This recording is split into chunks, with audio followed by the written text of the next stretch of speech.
In a scene of brutal finality, a defeated and bloodied Cain lies on the ground, screaming in anguish. He roars that the woman is his and demands her return. Above him, the hero Abel stands with his sword drawn, Selvia just behind him. She looks down at Cain, stating that she belongs to no one and that he must release her. In response to his desperate plea, Selvia looks back, tears streaming down her face as she clasps her hands. She apologizes to Kanai-sama and delivers a final, heartbreaking blow.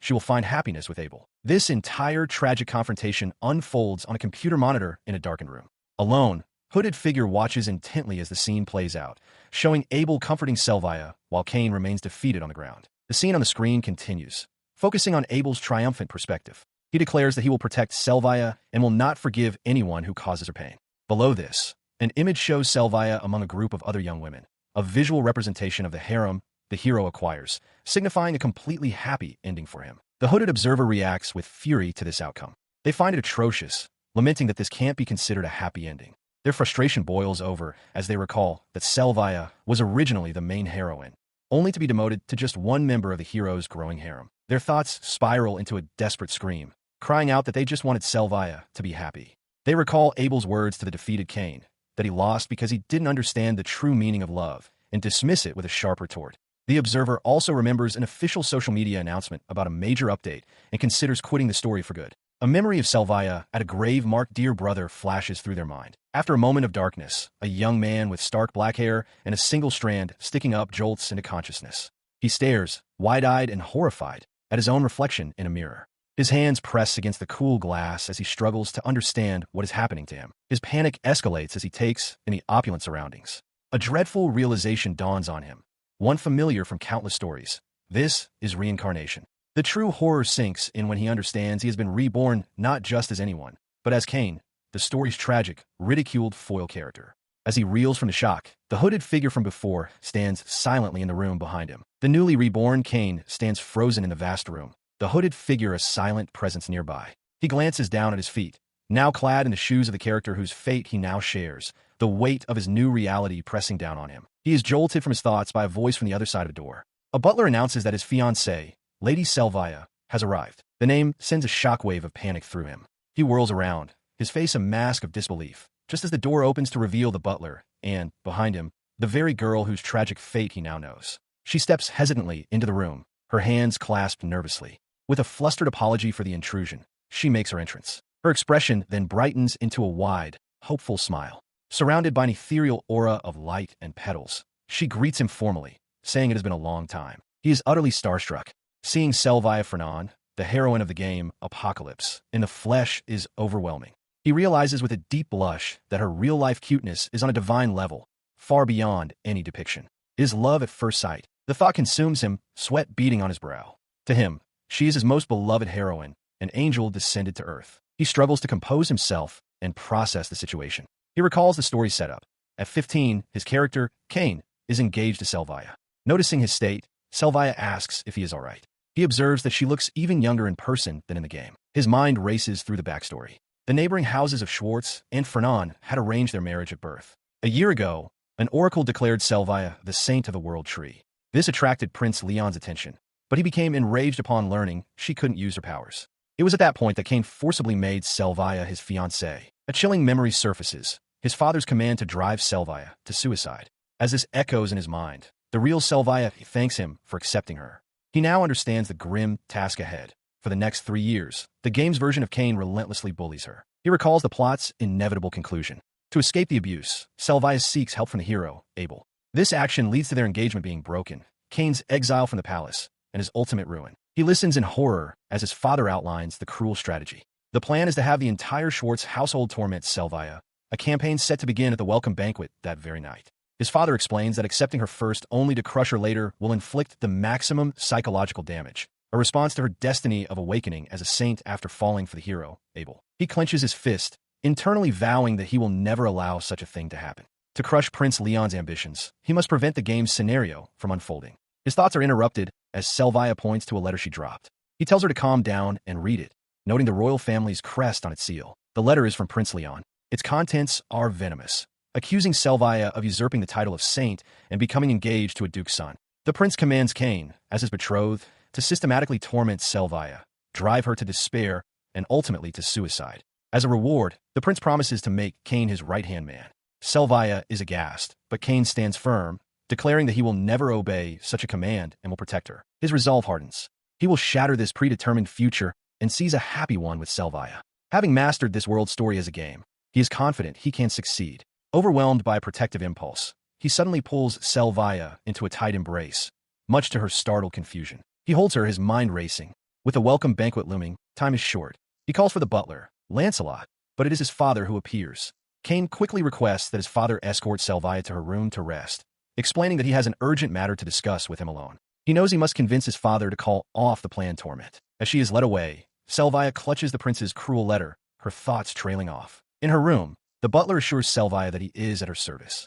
She confirms her attendance at the banquet, earning a word of thanks from Cain's father. Once alone, the reality of the situation washes over her. The thought that Cain would defy a prince to protect her is so overwhelming that tears begin to stream down her face. She tells herself to be strong and compose herself for the evening's events. Still unsteady from the emotional turmoil, she loses her footing and stumbles precariously. Regaining her balance, she stands in the center of her room. Focusing her will, she channels an unknown power, her hands clasped before her as she invokes a spell. Passion flower summon. In response, a glowing magical circle materializes beneath her. From it erupts a torrent of passion flowers, swirling around her in a beautiful, bewildering display of nascent power. She kneels amidst the vibrant blooms, a bouquet held gently in her hands. This is the power of the saint of the world tree, the ability to summon and manipulate any plant at will. The flowers she has manifested are passion flowers, known for their potent sedative effects, now enhanced by her unique magic. The memory of this power's origin surfaces, taking her back 1 year. Prince Leon, his expression a mask of cruel satisfaction, had laid out his plan. He explained that her duty as the saint was to bring famine and ruin upon the Atlas Empire, thereby ensuring prosperity for his own kingdom. He declared that he had made her his fiancée solely for this purpose, and demanded she be grateful for the honor. He had intended to exploit the saint of the world tree's power for warfare against a rival nation. Selvia understood with chilling clarity. If she refused to use her abilities as commanded, she would be branded a fake saint and cast aside. The prince's voice echoes in her memory, telling her that even as a fake saint, she was beautiful. He offered to make her his lover, since she could not be his queen. His words hung in the air, a vile proposition. He raised a goblet, asserting that for a mere viscount's daughter, such an arrangement was the highest honor she could hope for. As he moved to force himself upon her, a scream tore from Selvia's throat. The bedroom door burst open with a crash, and Cain stood in the doorway, calling out to his brother in shock. Her eyes, wide with terror just a moment before, fixed on her rescuer. The prince's attention snapped away from Cain and back to Selvia. He seized her, his face contorted with fury, demanding to know why she dared call another man's name when he was about to embrace her. In her terror, she could only cry out for Cain again. Before he could harm her further, Cain lunged forward, pulling his brother away. Enraged, the prince rounded on Cain, accusing him of insolence and vowing to make the fake saint regret the day she was born. The violent memory fades, returning Selvia to the present. She sits alone in the quiet hall, clutching the flowers she summoned. She thinks of the letter she gave to Cain the day before being summoned to the palace, realizing now that he had understood its true meaning. A quiet resolve settles over her as she vows that no matter what comes to pass, she will love only him forever. Inside a lavishly decorated room, Cain's father confronts him, his voice sharp with disbelief. He questions Cain's decision to defy Prince Leon's command and welcome Selvia as a member of their family. He reminds his son that this was a prime opportunity to gain favor with the future king, arguing there is no value in showing loyalty to a girl widely considered a false saintess. He calmly replies to his father, stating that the possibility of Selvia being the true saint of the world tree still remains. Cain points out that while rare, a look through history shows examples of the power awakening in individuals during their late teens. His father lets out a dismissive sound, clearly unconvinced. Cain understands internally that his father is not a man who can be moved by sentiment. He must be made to believe that taking in Selvia will bring immense, tangible benefits to the House of Schwartz. He begins to lay out his true strategy. Cain knows that in about 3 years, when the game begins, his father will be gone, having met his end somehow. He also knows the saint possesses enough power to alter the world's fate, a power the House of Schwartz could monopolize. He even notes that the family is not unconditionally loyal to the crown and has considered defecting to the Atlas Empire if their position becomes precarious. His father listens, a flicker of understanding in his eyes. Cain presses his argument, asking how long his father intends to remain under the thumb of the royal family. The older man retorts that this is a poor gamble. If word gets out that they ignored a direct order, their house could be destroyed. It seems Cain anticipated this line of reasoning. In response, Cain reveals his trump card, His men have discovered a mithril mine within their domain. His father's composure shatters, his eyes widening in shock as he demands to know what his son is talking about. He explains his logic. The mithril mine was a hidden area in the game, inaccessible until the later stages. He deduced that if it wasn't magically sealed, it must physically exist somewhere and could therefore be found. His father, still processing the news, asks if it's true. Cain confirms it is, then immediately poses a strategic question. Should they report it to the royal family? He warns that doing so could lead to them losing the mining rights or being hit with heavy taxes. He proposes a better alternative. Mine the ore in secret and use the proceeds to build a powerful private army. The older man exclaims that this changes everything. But Cain isn't finished. He reveals the mine is located on the border with the neighboring Fernan territory, Selvia's homeland. Therefore, to keep the mine's existence a secret, the cooperation of Viscount Fernand's house is absolutely essential. Realizing the inescapable logic, his father concedes the situation is different now. Cain prepares to deliver his final, decisive point. A look of utter shock dawns on the father's face as he stares at a document. The full implication of his son's machinations crashing down on him. The thought could it be flashes through his mind as all the pieces click into place. He listened as his son, Cain, presented a secret letter from Prince Leon. Cain explained that he had shown this letter to Selvia before defiantly tearing it up, declaring he would not follow the prince's orders. He added that if Selvia were to report this act of defiance, the House of Schwartz would undoubtedly be condemned. He continued his argument, pointing out that because Viscount Fernand's daughter was labeled a false saint, the family is ostracized by other nobles. By choosing to defy the prince and prioritize them instead, Cain insisted they would surely earn the Viscount's unwavering loyalty, effectively cutting off his father's path of retreat. With rising passion, he called out to his father, urging him to seize both the mithril mine and the Saint of the World tree to become a great noble house that could even surpass the royal family. As a final point, he noted that if necessary, the mithril could be used as a bargaining chip to secure a better position with the Atlas Empire. Cornered by the ambitious logic, his father finally conceded. Having made his decision, he declared that they would welcome Selvia to the evening's banquet. Cain agreed without hesitation. The father then reflected internally that a nobleman must remain calm, assess situations, and sometimes take dangerous risks to secure profit and avoid ruin. Later, standing at the foot of a grand staircase, Cain felt a wave of relief. He resolved that with this victory, Selvia would no longer be mistreated in this house and would never again have to show the shadowed smile he remembered from the original story. His thoughts were abruptly interrupted as his older sister, Eris, rushed down the stairs and pulled him into a tight, celebratory hug. She exclaimed how magnificent he was, calling him cool and heroic for choosing love over Prince Leon's orders. Cain was completely stunned by the sudden embrace. She loosened her grip, a teasing smile on her face, and asked if he had been eavesdropping on her conversation with her father. Blushing, Cain replied that he wouldn't call it eavesdropping, but he had been worried something was wrong. Eris mentioned that Selvia had been crying her eyes out. He began to stammer a response, but she assured him that Selvia's tears were tears of joy. As Cain processed this, he realized with some annoyance that his sister was thoroughly enjoying meddling in his love life. She then declared that for him and Selvia to be happy, her cooperation was essential, so he had better be nice to her. Her teasing gaze then fell upon the letter in his hand, noting that he had carefully kept Selvia's last letter. As she spoke, a small, pressed flower fell from its folds, stunning Cain. Eris called him a super handsome man for being so thoughtful. Cain asked about the flower, a gypsophila. Leaning in with a knowing smile, Eris asked if he wanted to know its special meaning. She then revealed that the flower's language signifies eternal love. Her words about eternal love struck Cain with the force of a physical blow. He stared blankly, the image of Selvia kneeling in a garden flashing in his mind. He finally understood. He had been a complete and utter fool. He bolted from the spot, running down the hall without another word. From behind him, Eris called out his name, asking where he was going, but he was already gone. He didn't stop until he reached his study, bursting through the door. He moved with purpose toward his desk, grabbing a small, ornate box he had left there. He stared at the object inside. It was still perfectly fresh and vibrant. A realization dawned on him. Only someone with the power of the Saint of the World tree could accomplish such a feat. He stood in the grand room, lost in thought as Eris appeared in the doorway, asking what was wrong.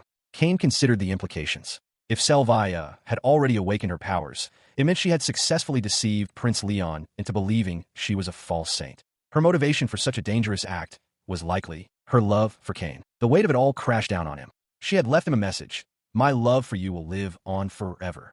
He remembered her confession, that she had revealed her identity as the Saint of the World tree only to him. He lifted his head and turned to Eris, a new resolve in his eyes. He explained that he had just realized he hadn't prepared a welcome gift for Selvia for the upcoming banquet. Her expression immediately brightened. Cain asked if she would help him pick some gypsophila flowers. Eris was ecstatic, exclaiming that it was a wonderful and perfect gift for a fiancé. She eagerly accepted, declaring that she would handle the wrapping herself. With renewed purpose, Eris set to work, carefully arranging the delicate white flowers into a beautiful bouquet, preparing the heartfelt gift for the grand banquet to be held at the estate. Cain rushes through the halls, flustered and out of breath, clutching a large bouquet of gypsophila flowers. He bursts into the grand banquet hall, where his father immediately admonishes him for keeping his important fiancée waiting. Cain apologizes, explaining to his stunned Selvia that he was busy preparing a bouquet for her. Presenting the gypsophila, he apologizes for his denseness, admitting he finally understands the meaning of her letters. He asks if she will accept the bouquet, a symbol of eternal love. Overjoyed, Selvia accepts, declaring that she is happy now. But this is only the beginning. Cain reflects on his new determination. In the original story, Selvia was never able to find happiness. He resolves that from now on, it is up to him to make her happy. Later, on a quiet balcony overlooking the estate at night, Selvia makes a request. She asks Cain not to tell anyone that she is the saint of the world tree. She continues, a gentle smile on her face, explaining that she now realizes he didn't welcome her into his home because she was the saint, but because he purely loved her for who she was. He confirms this, admitting he has liked her since they first met. His thoughts then turn serious. While the Schwartz earldom is set to prosper from a mithril mine discovery, he knows that if Selvia's identity is revealed, Prince Leon will take her back. He resolves to become stronger to prevent anyone from taking her away. Cain then asks what she said to anger Prince Leon. With a pained expression, Selvia explains that the prince was about to force her to become his lover, and in her panic, she instinctively cried out Cain's name. Cain's face darkens with fury as he processes this. The horrifying truth becomes clear to Cain. Prince Leon, knowing Selvia had feelings for him, intended to take revenge by forcing Cain to watch her be abused. Selvia trembles, certain that the prince's harassment will continue, but Cain reassures her that it will be all right, as he has a plan. He reveals that in 1 year, Prince Leon will host a martial arts tournament, though it has not yet been publicly announced. The winner will be granted any boon they desire from the prince. With unwavering resolve, Cain declares to a shocked Selvia that he will enter that tournament and aim for victory. He admits to Selvia that a formidable opponent, the hero Abel, is also participating.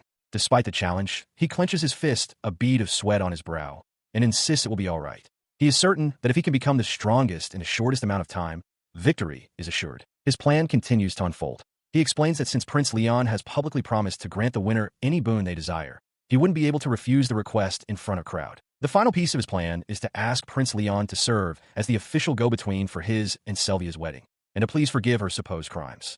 As Selvia listens, her eyes widen in astonishment. A realization dawns on her.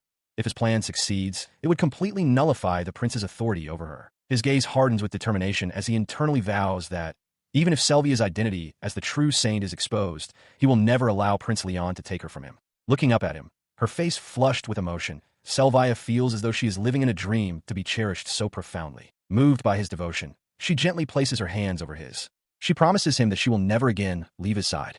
Cain pushes himself through a grueling training regimen, his breath ragged as he runs across the estate grounds. The physical exertion is immense, but his determination is clear as he navigates the obstacle course. Exhausted, he momentarily fantasizes about a lavish feast. His thoughts are interrupted by the whispers of nearby maids, who gossip about his bold declaration to win the martial arts tournament in a year, snickering that he will surely give up soon. The gossip underscores a known future. In 1 year's time, the martial arts tournament's victor is expected to be the hero, Abel. This fact weighs heavily on Cain's mind. He pictures Abel, the protagonist of this world, destined to win over not only the tournament but also the saintess Selvia, adding her to his growing harem. Cain grits his teeth, knowing he cannot afford to waste a single day. Elsewhere, two maids observe him from afar. One notes that Cain apparently appealed directly to their master. The other wonders why the master's attitude changed so suddenly, now treating Selvia with great hospitality like family. They agree that they cannot allow Selvia to be taken away. Their conversation shifts as they approach Cain, their tone turning to mockery. They tease him about his vow to protect and his declaration of love for Lady Selvia, their feigned admiration dripping with sarcasm, causing him to flush with embarrassment. Just then, a cheerful shout of encouragement rings out. Cain turns, shocked, to see his older sister, Eris, arriving with Selvia in tow. His face burns with humiliation at being seen in such a state. She beams, announcing that she and Selvia will join his special training. Overjoyed and grateful, Cain thanks her profusely. He realizes that with their cooperation, he can more easily test if his game knowledge will actually work in this world. And so, the three begin to run together.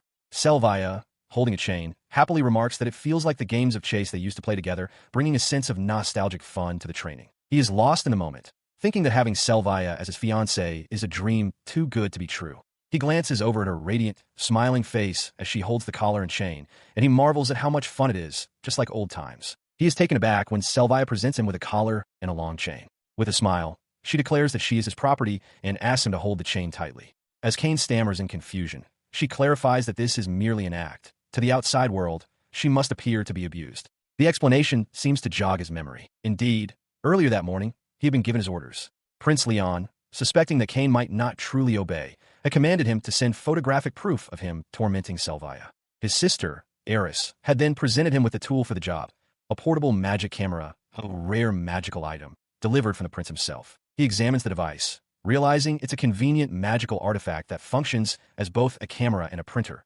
capable of instantly transcribing an image onto paper. With the plan in motion, Eris directs the scene from the sidelines. She declares that photos of Selvia being abused with the collar will be perfect, reminding them it is all for the sake of their happy future together. With Kane holding the chain, Selvia leaps forward, shouting with gusto that she will do her best. Holding the chain, he forces a strained, villainous smile, sweating as he internally questions if this is how he should feel. Eris, peering through the camera, praises their expressions. She remarks that Kane is perfectly embodying the gravitas of a villain tormenting a poor, pitiful girl. She notes, however, that he still seems a bit shy. To get a more convincing shot, she instructs him to adopt a more villainous demeanor and delivers some harsh lines to Selvia, who is now kneeling obediently on the ground. He takes her direction to heart, his grip tightening on the chain as his expression turns fierce. He reminds himself this is all to deceive Prince Leon and protect Selvia, then recites a famous line from his in-game counterpart. "You are mine for life, Selvia. Don't even think you can escape." In response, Selvia looks up at him, blushing deeply, and declares with earnest adoration, "Yes, Kane-sama, I am yours for my entire life." Kane is utterly floored, thinking to himself that her genuine, heartfelt expression is breaking the rules of their act. Before he can fully process his shock, Selvia suggests that for the next scene, he should tie her up with ropes. As Kane vehemently objects, Lancelot the butler suddenly bursts in, shouting that he has good news. He listened as Lancelot delivered his report, explaining that soldiers sent to the location Kane specified had found an unknown cave. With a triumphant shout, the butler announced the discovery of a mithril mine. Kane's eyes widened in shock, then lit up with excitement as he declared this would bring great development to their land. Lancelot confirmed that Kane's father was also extremely pleased with the news. A sense of relief washed over Kane. He brought a hand to his chin, realizing with certainty that this confirmed the land in this reality was identical to the one in the game. As Kane, Selvia, and Eris are gathered outside, they are approached by the butler, Lancelot, who formally inquires about their activities. A flustered Kane begins to stammer that there is a deep reason for their behavior. He tries to insist it is not what it looks like, but Eris, brandishing her camera, joyfully exclaims to Lancelot that this is an act of love between the two of them, causing Kane to recoil in shock at her brazen declaration. In response to the confusion, Selvia quickly steps forward, urging Lancelot not to misunderstand. She clarifies that their actions were merely a performance intended to deceive Prince Leon, which seems to give the butler pause. Following her explanation, Kane adds that he actually has a favor to ask of Lancelot. He then directly asks the butler to teach him swordsmanship, revealing his knowledge that Lancelot was once the strongest knight of the former kingdom. Lancelot listens with a stern, unreadable expression. The butler questions if he is truly serious, to which Kane firmly replies that he is. A memory surfaces for Kane.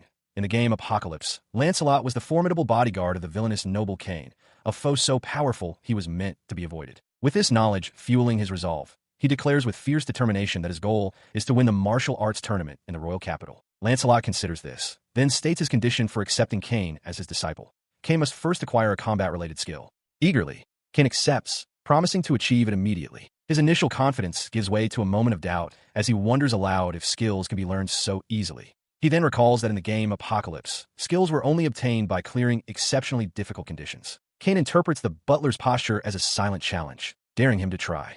In response, Lancelot formally accepts the arrangement with a deep bow, stating that he will await notification of Kane's success. Kane expresses his gratitude as Selvia, with wide, determined eyes, offers her complete assistance.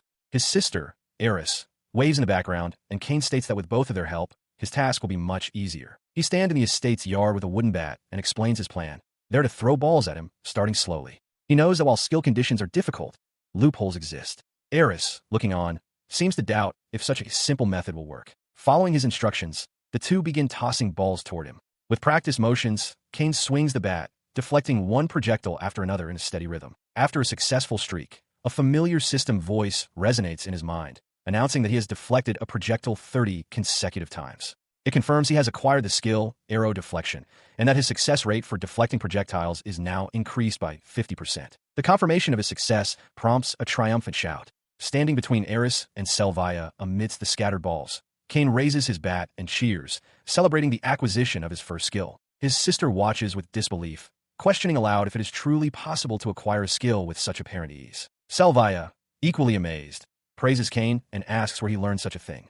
Flustered, Kane invents a story about an adventurer he met, explaining that some skills can be learned by simply meeting mechanical conditions. He reveals that for arrow deflection, one need only deflect 30 projectiles, even slow ones. He internally panics, realizing he almost revealed privileged information he only knows from the game. He adds that the adventurer was a retiring S rank. At this, Selvia asks if she could also learn the skill. Kane recalls how she used to mimic him as a child and agrees, thinking that he wants her to become strong enough to protect him. He wants to teach her skills and magic. Encouraged, Selvia formally asks for their help. Kane and Eris agree to assist. Selvia takes her stance with the bat, ready to begin her own attempt. Just as Kane had, she successfully deflects 30 consecutive projectiles. A look of surprised joy crosses her face as she realizes she has done it, successfully acquiring the skill for herself. Overjoyed, she throws her arms around Kane, exclaiming that she successfully acquired the arrow deflection skill. He looks slightly flustered, but congratulates her on her achievement. Still brimming with excitement, she asks Kane what she should do next to become even stronger. He considers this, deciding to teach her fire magic. He knows of a secret technique that uses the Saint of the World Tree's power to drastically enhance fire magic, a method that should be perfectly compatible with Selvia's true abilities. The subsequent training leaves Selvia completely drained, panting on the ground, and declaring she can't continue. Eris kindly thanks her for her effort, playfully adding that it's a small price to pay for her beloved Kane. As he watches, Kane reflects on his game knowledge. He recalls that Selvia was originally a healing and support character, and turning her into a high firepower specialist was an advanced build for experts. This path also has the benefit of concealing her true identity as the Saint. Despite the success, a sense of unease regarding his sister begins to surface. This unease solidifies into a stark realization. In the game he knew, neither his father nor his sister Eris existed. The thought raises a dreadful possibility. Something might happen to Eris within the 3 years leading up to the game's original starting point. If that is the future, he makes a firm decision. He will save his sister, too. Within a grand hall, the butler Lancelot formally introduces himself, noting his service to the Schwartz family and his past renown as the kingdom's strongest knight. Facing him, Kane, holding a wooden practice sword, declares that he has acquired a skill as requested. He now asks Lancelot to uphold their promise and teach him swordsmanship. The butler reacts with shock, exclaiming that it has only been a single day. To verify this claim, Lancelot activates his own ability. He explains that he possesses the appraisal skill, which allows him to identify an opponent's skills and have their effectiveness. With a serious expression, he asks for permission to examine Kane's abilities. Kane readily agrees, and Lancelot proceeds with the assessment. The results of the appraisal leave Lancelot stunned. He sees that Kane possesses not only a unique skill called Black Moon Sword, but also arrow deflection. The butler recognizes the latter as a national treasure-level technique, its training method a closely guarded secret of the Royal Knights. He inwardly marvels that even knowing the method, successfully deflecting 30 consecutive arrows is a feat possible only for a true master of the sword. His astonishment gives way to a sharp focus on the boy's intentions. Lancelot recalls Kane's outlandish idea to have arrows shot at him while wearing armor, and now asks him directly if he is truly serious about winning the martial arts tournament to protect Lady Selvia. With a bright, unwavering smile, Kane confirms that he is completely serious. The simple, firm declaration leaves Lancelot momentarily speechless, the memory of others plotting to torment Selvia flashing by as the source of this newfound resolve. Looking at the determined young man, Lancelot confesses that he had honestly underestimated him. He concedes that if Kane is truly prepared to defy Prince Leon to protect Lady Selvia, then his resolve is indeed admirable. He continues, stating that without such conviction, winning the martial arts tournament in just 1 year would be nothing more than a fantasy. As a first step, Lancelot assigns Kane a grueling task: 1,000 practice swings with his sword every day for an entire month. Lancelot then explains the ultimate goal: reaching swordsmanship level 5. He details how the skill progresses, with each level granting an increasing boost to attack and accuracy. Level 5, he emphasizes, provides a massive 50% increase, a pinnacle of mastery so rare that only those of knight captain rank ever achieve it. Processing the immense difficulty of this task, Kane reasons that even with talent, achieving it in a year seems impossible with the proposed training. Instead of being discouraged, he declares that he will perform 3,000 swings a day. He then asks Lancelot if that new number might be enough to reach his goal. Lancelot is utterly astonished by the proposal. He privately thinks that Kane, given his lazy past, will surely give up quickly. However, he agrees to the boy's terms, stating that he will teach him the proper form for his new goal of 3,000 daily swings. Kane gratefully thanks him, ready to begin his arduous training. He begins his training, wooden sword in hand. To Lancelot's astonishment, Cain thanks him and asks him to point out any flaws in his form. The butler is taken aback, surprised to hear words of gratitude from the young master. As his father watches from a distance, Cain's demeanor shifts, and he executes a swing with sudden, focused intensity. The motion triggers a sudden realization. A notice flashes in his mind. He has acquired swordsmanship level 1. Lancelot, utterly bewildered, asks if Cain has ever practiced swordsmanship before, marveling that he could learn the form so perfectly after seeing it only once. From the sidelines, his father observes that with every single movement, Cain's technique becomes more and more refined. This rapid learning is tied to his nature. A unique skill, after all, is a special ability inherent only to that specific individual. His father considers this. Cain's unique skill, Black Moon Sword, grants the dark element, but it is also coupled with an abnormal growth rate, a blessing of the gods that only a select few are born with. Watching his son's fluid practice, Lancelot is struck with awe, whispering that the sight is beautiful. Having completed the grueling regimen, he collapses onto the floor, drenched in sweat but utterly triumphant. "I did it, Lancelot," he cries out. The butler stands over him, formally acknowledging his impressive feat. "Excellent work, Master Cain." From the top of the grand staircase, Cain's father takes in the scene. He muses that it is one thing to be blessed with such talent for the sword, but another entirely to burn with such passion for it. He turns his attention to the butler. "Would you be willing to teach Cain swordsmanship?" he asks. He continues, his voice firm with conviction. The Cain of today is clearly different from before. It seems his natural talent has finally awakened. If that's the case, then I shall do everything in my power to support him. Lancelot bows his head, deeply moved. He agrees, overwhelmed by the profound honor of being able to nurture such an incredible talent with his own hands. The next day, Cain is in the midst of intense sword training. Lancelot watches from the side, asking why the young master is pushing himself to such an extent. With a determined look, Cain grips his practice sword, declaring that it is also he can achieve happiness with Selvia, his most cherished heroine. Lancelot appears puzzled by the term. He continues his drills, the sound of his blade cutting through the air growing sharper. Cain reflects that swordplay is more enjoyable than he'd anticipated, and he's motivated by the fact that Selvia is also working hard on her fire magic. Lancelot smiles, thinking how wonderful it is to physically feel oneself getting stronger, and calls out that Cain has done well. After his training, a beaming Selvia approaches Cain. She excitedly reports that by following his instructions, she was able to learn the high-speed incantation level 1 skill. As Cain gently pats her head in praise, he explains that the skill's proficiency is gained by casting magic in under 3 seconds, making the repeated use of simple, beginner-level spells the most efficient training method. Selvia is amazed that all she had to do was cast Petit Fire 50 times a day. She looks up at him, her expression a mixture of awe and surprise. She asks if this method is some kind of secret technique that nobody else knows. Cain internally considers the mindset of mages in this world. He theorizes that because powerful, high-level magic is treated as a status symbol, a skill like high-speed incantation is likely rare due to its perceived low value. He concludes that since being hit cancels a spell's incantation, the mage who strikes first has the absolute advantage, making casting speed and accuracy the true measures of a mage's quality. He affirms that she is correct, but tells her that she was able to learn the skill so quickly only because of her own diligent efforts. A blushing Selvia replies with determination that she must become strong, otherwise she cannot stand proudly as his fiancée. Her earnestness makes Cain smile, and he tells her not to overdo it. Selvia immediately retorts, asking if he is really one to talk when he has been performing 3,000 practice swings every day. Changing the subject, Selvia proudly presents a small vial, calling it a strengthened recovery potion.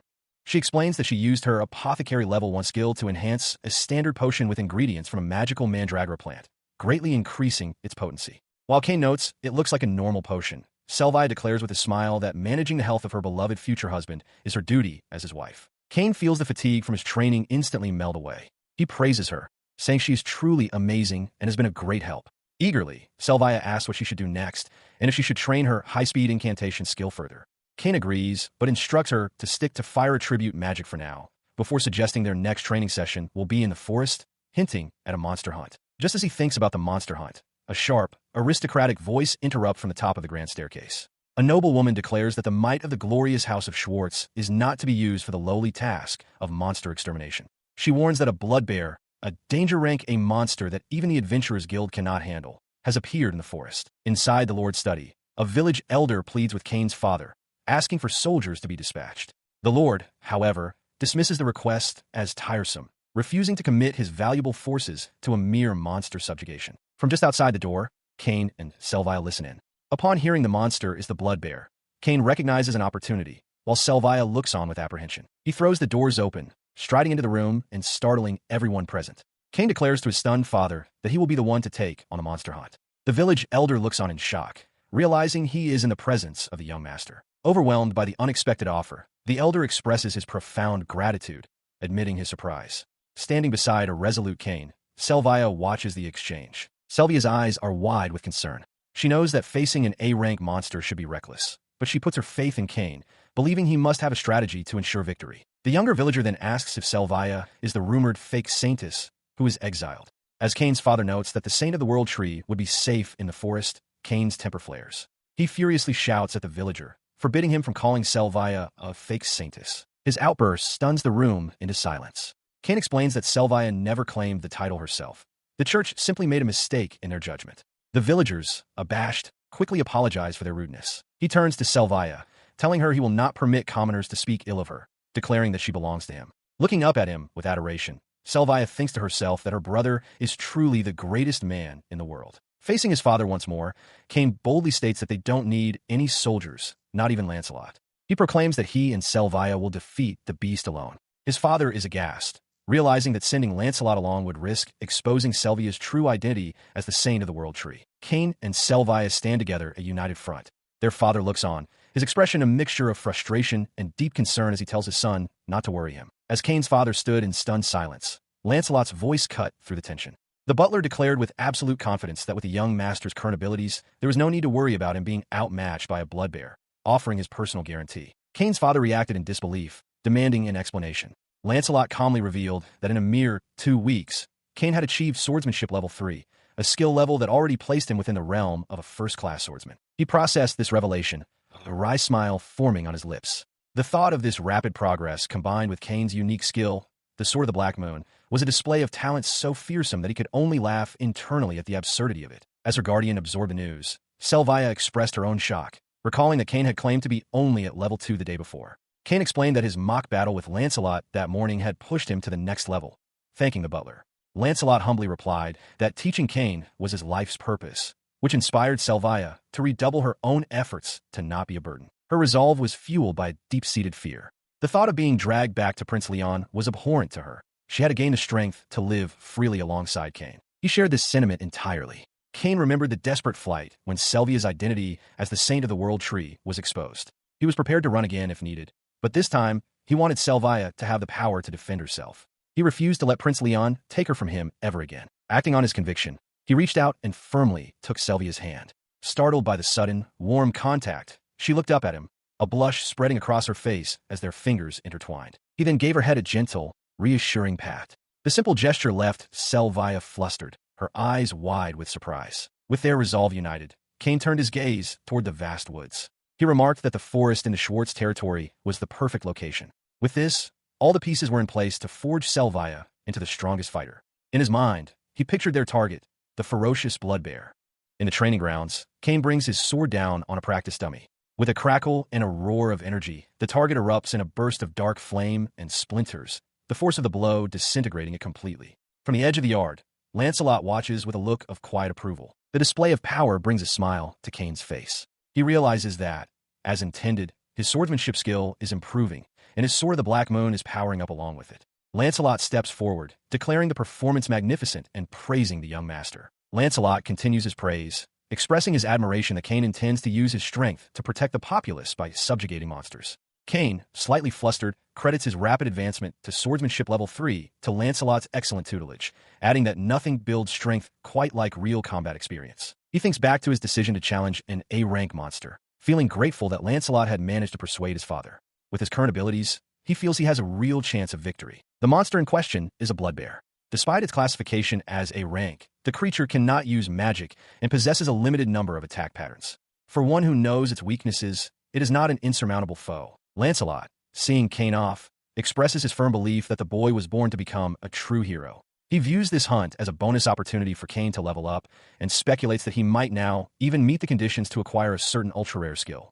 With a final, good luck, he sends him on his way. With his mentor's blessing, Cain sets out. He is not alone. Selvia walks beside him, a happy blush on her cheeks as she says how glad she is to be with him.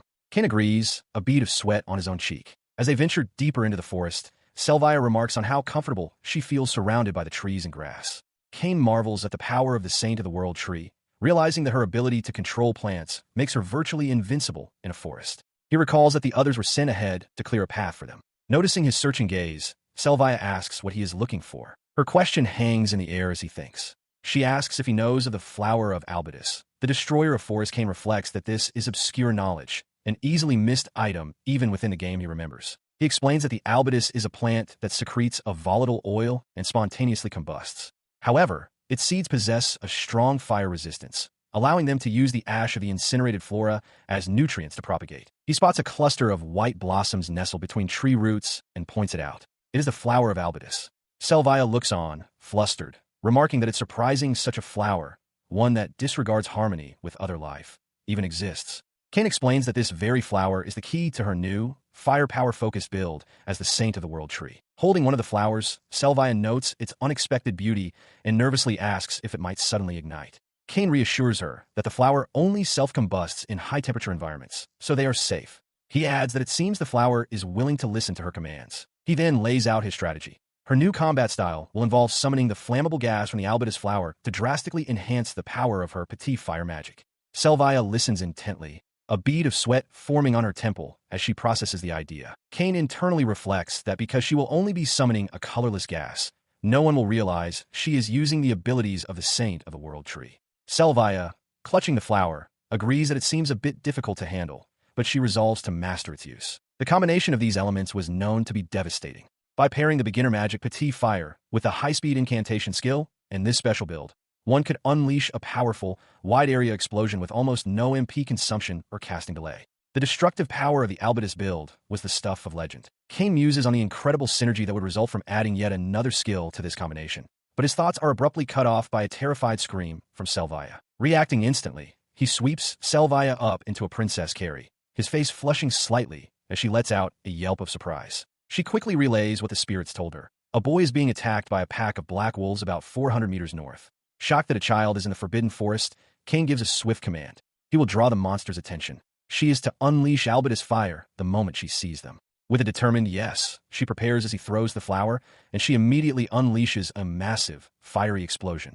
In the depths of the forest, a monstrous black wolf erupts in a violent burst of dark energy. A young, spiky-haired adventurer reels back, his face a mask of pure shock as he cries out in disbelief at the sudden, overwhelming display. The source of the attack is Cain, who holds Selvia protectively in one arm. He calmly informs the beast that he is its opponent, noting internally that the firepower was even greater than he had anticipated. With a swift motion, he unleashes the Sword of the Black Moon. The blade, imbued with dark energy, slices through the black wolf, completely obliterating it and leaving no trace behind. The watching adventurer can only stare, utterly dumbfounded by the incredible power he has just witnessed. After the battle, the adventurer marvels that Cain defeated a B-rank black wolf with a single blow. Selvia agrees that Cain is amazing, but adds with a blush that she wishes she could have been held by him a little longer, a comment that seems to make the adventurer flustered. His awe quickly shifts to suspicion. The adventurer confronts them, his voice sharp as he demands to know who they are and what they're doing in the forest, assuming they must be highly skilled adventurers. In response to the pointed questions, Selvia clarifies that she is not an adventurer, but a noble named Selvia Fernan. Cain then introduces himself as Cain Schwartz, son of the local lord. This revelation visibly shocks the adventurer, who seems to recall Cain's notoriously bad reputation. Cain reflects on his poor reputation, acknowledging that based on his past actions, such an assessment is unavoidable. The memory of his name being spoken with disdain contrasts with a brief scene of him being kind to a small child, hinting at a more complex character than his reputation suggests. The adventurer's focus shifts to Selvia, noting her disheveled appearance and bluntly asking why she is wearing a collar. He suggests that wearing such an item is disrespectful to Cain, who just saved her. Selvia looks taken aback by the direct question. Cain interjects with a startling claim. Selvia is his slave, and he is tormenting her.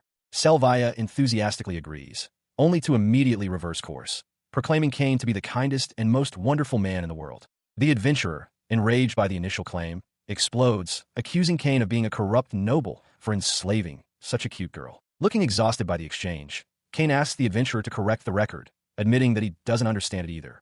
He then adds in a lower voice that he must, however, maintain the appearance of following Prince Leon's orders. He is immediately confronted by the frantic adventurer, who dismisses Cain's own troubles. The young man shouts that, more importantly, his sister has been captured by a monster, a blood bear, and desperately pleads for help. The creature is known to be a horrific beast that drains the lifeblood of humans. The adventurer warns that if she is not rescued immediately, she will be killed. He continues his explanation, stating that he and his sister are pharmacists and had run out of medicinal herbs, which would be a disaster for them. He insists they're skilled enough to gather herbs while avoiding monsters. However, the blood bear's sense of smell proved far sharper than they anticipated.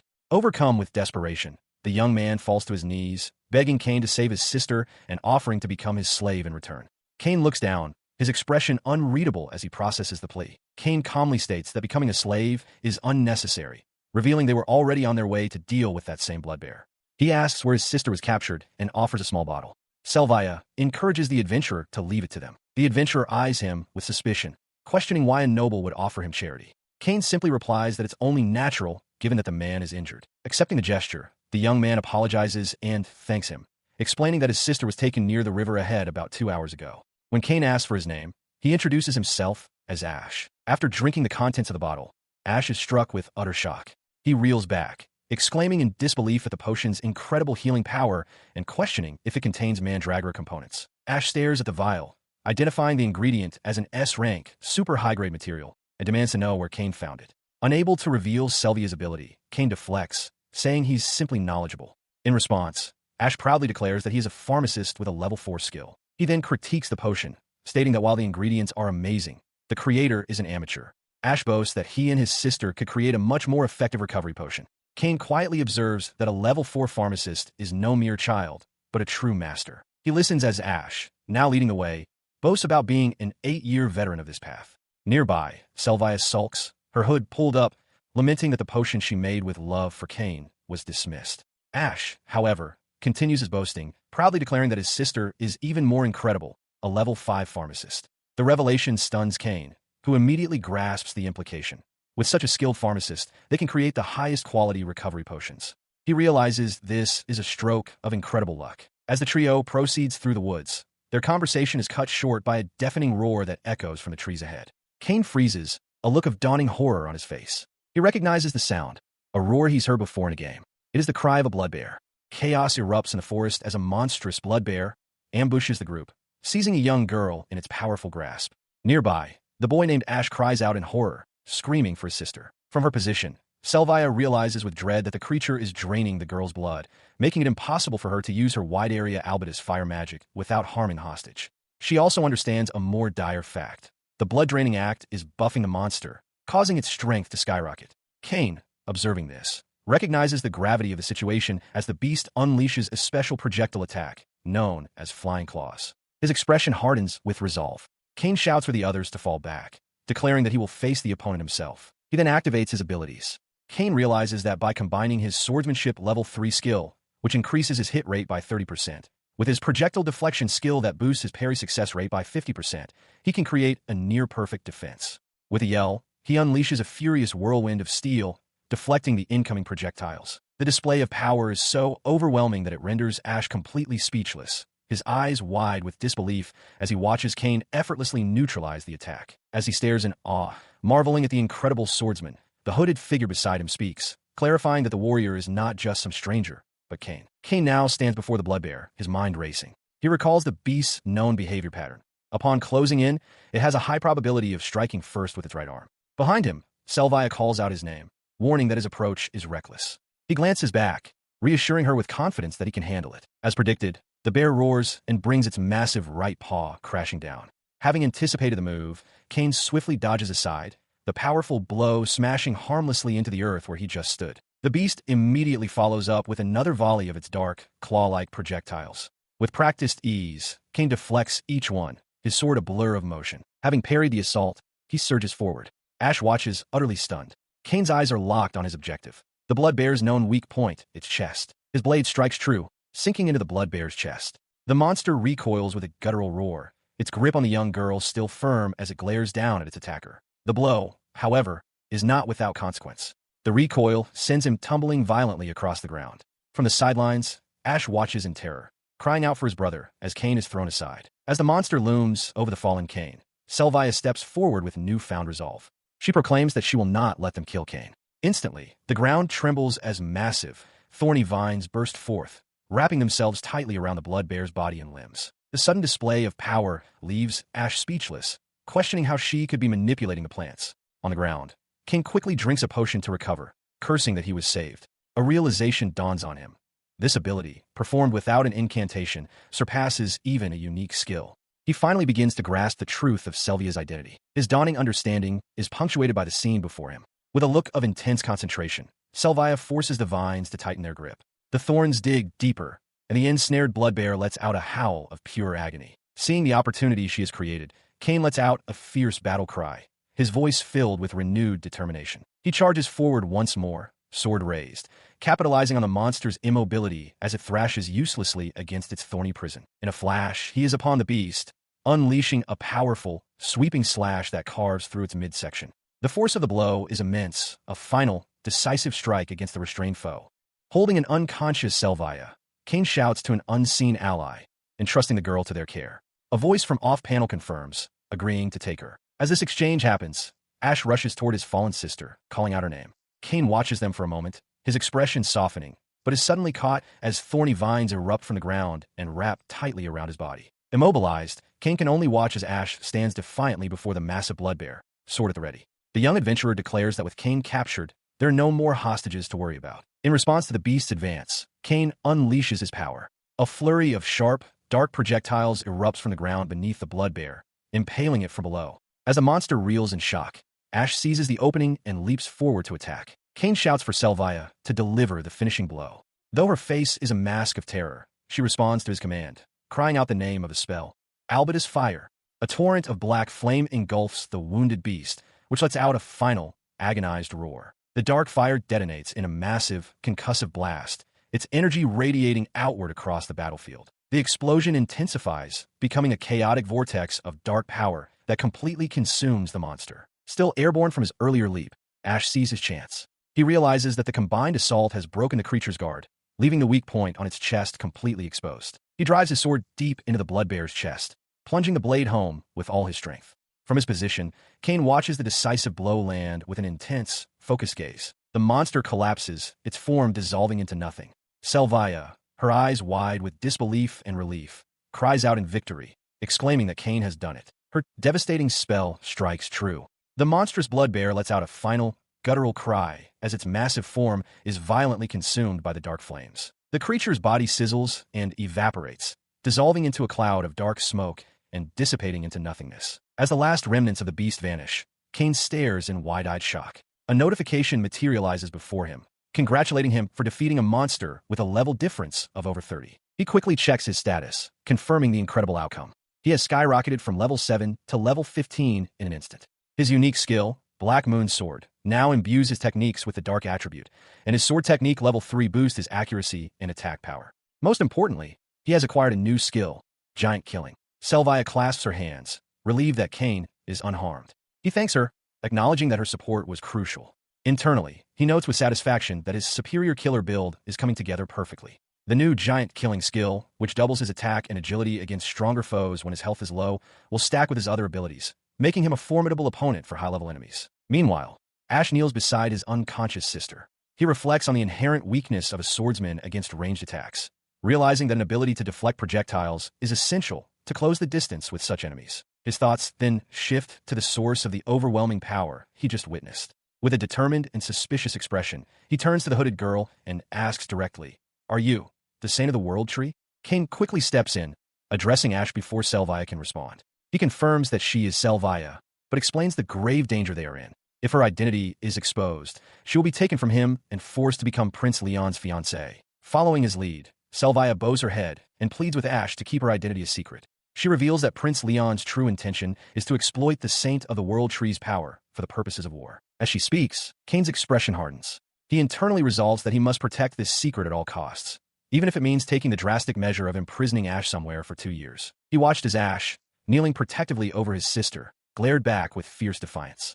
The young elf declared he would never betray the one who saved them, telling Cain not to underestimate him. At this heartfelt declaration, Cain's tense expression softened into a gentle, relieved smile, which seemed to catch Ash completely by surprise. The tension broken, Selvia beamed and formally introduced herself, stating it was an honor to meet him. She explained that for the elves, the Saint of the World Tree is a figure of worship, akin to a deity. Cain then questioned Ash, asking if he would cause a stir by revealing Selvia's identity to other elves.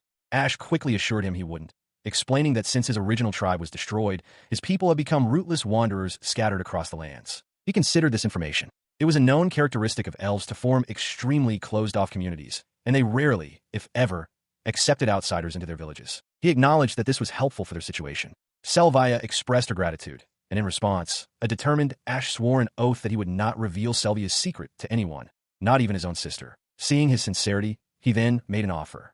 Since Ash and his sister had nowhere to go, would they consider serving the Schwartz family as their personal apothecaries? The proposition left Ash utterly speechless, his face flushing as he stared in wide-eyed shock. Ash stammered, asking if the offer was real. Cain confirmed it, explaining that an apothecary's skills would synergize perfectly with the saint's power, enabling the mass production of rare medicines. He also realized this would allow him to monitor them and ensure the secret remained safe. As they spoke, Ash's sister began to stir. With the agreement settled, Ash helped his sister to her feet. As Cain and Selvia watched them go, another figure observed them from a distance. Cain's older sister, Eris, her expression one of gentle curiosity. In a sun-dappled forest clearing, Cain, Selvia, and Ash stand before two siblings they have just rescued. The massive, defeated form of a blood bear lies nearby, its presence a testament to the recent, violent struggle. The rescued young woman, her face smudged with dirt and her eyes wide with lingering fear, looks up at her saviors. She weakly asks who they are. Her brother, Ash, quickly explains that Cain and Selvia were the ones who saved them. As the girl bows deeply in gratitude, Ash exclaims in shock upon realizing Cain's identity as the son of the local lord. He continues enthusiastically, his face beaming with excitement. He tells his sister that not only did they save them, but Cain has also offered to hire them as his exclusive pharmacists, despite them being rootless wanderers. Overwhelmed by this sudden turn of events and immense generosity, the young woman stammers her thanks, her head spinning. Selvia watches her, a little taken aback by the intensity of her gratitude. Cain smiles warmly, suggesting they all head back to have a meal. He declares that they will have a welcome party for the two of them that evening. At this, Ash erupts in delight, exclaiming how amazing Cain is. As they walk, the young woman formally addresses Selvia, bowing low. She apologizes for any previous disrespect, explaining that now that she understands Cain's greatness, she will permit no further rudeness. Selvia, flustered but kind, accepts her apology. Cain examines the spoils from their battle, holding up a massive fawn from the blood bear. He notes that its pelt and other parts are valuable materials that will sell for a high price, which will be necessary for their future finances. The young woman formally introduces herself as Lil, an elven pharmacist. She vows to work her hardest alongside her brother, Ash, to repay the kindness they've been shown. Cain thanks her, but is visibly stunned to learn she is a level 5 pharmacist, exclaiming how incredible that is. As they continue on their way, Lil turns to Selvia with a hopeful smile. She confesses that, according to Ash, her own recovery potions are terrible. She then asks if Selvia would be willing to teach her pharmacist skills, admitting it's the only thing she's good for. As she walked with her companions, the relative quiet was shattered when Ash suddenly roared a question, asking if the recovery potion he'd used was one of Selvia's own making. Their journey concluded as they arrived back at the Grand Estate. Some time passed, and roughly 90 days had now elapsed since Cain regained the memories of his past life. He stood in the estate's courtyard as Selvia and two maids looked on. He was suddenly swarmed with adoration. The maids and Selvia squealed in delight, calling him wonderful and begging for his attention. The unexpected praise caused him to blush profusely. Having never been popular with girls, even in his past life, the genuine admiration was almost too much, threatening to make him grin uncontrollably. His struggle to maintain composure did not go unnoticed. Lil leaned in and pointed out that his smile was far too wide. Selvia, however, saw nothing wrong. She declared it was a joyous thing that everyone was recognizing Cain's splendor. She then turned to him, her expression earnest, insisting there was no need for embarrassment. To her, he was a god. Cain, meanwhile, privately thought the title was a bit of an exaggeration. Her devotion was merely a reflection of a wider sentiment. His reputation had soared after defeating the A-rank monster, and in the time since, he had continued to eliminate high-rank monsters that the Adventurers Guild couldn't handle. This led to some revering him as the guardian deity of the Schwartz earldom, a title he found deeply unsettling. He was uncomfortable with the praise because his true motivation was far simpler. Every monster he defeated was just a means to level up, all for the sake of securing a happy future with Selvia. And yet, despite being treated like a saint fighting for the people, a worrying thought persisted. The main story of the game, he remembered, hadn't even started, but high-rank monsters were already appearing with alarming frequency. The thought coalesced into a sudden, dreadful theory. In some games, a new Game Plus mode increases the difficulty, causing rare monsters to appear more often.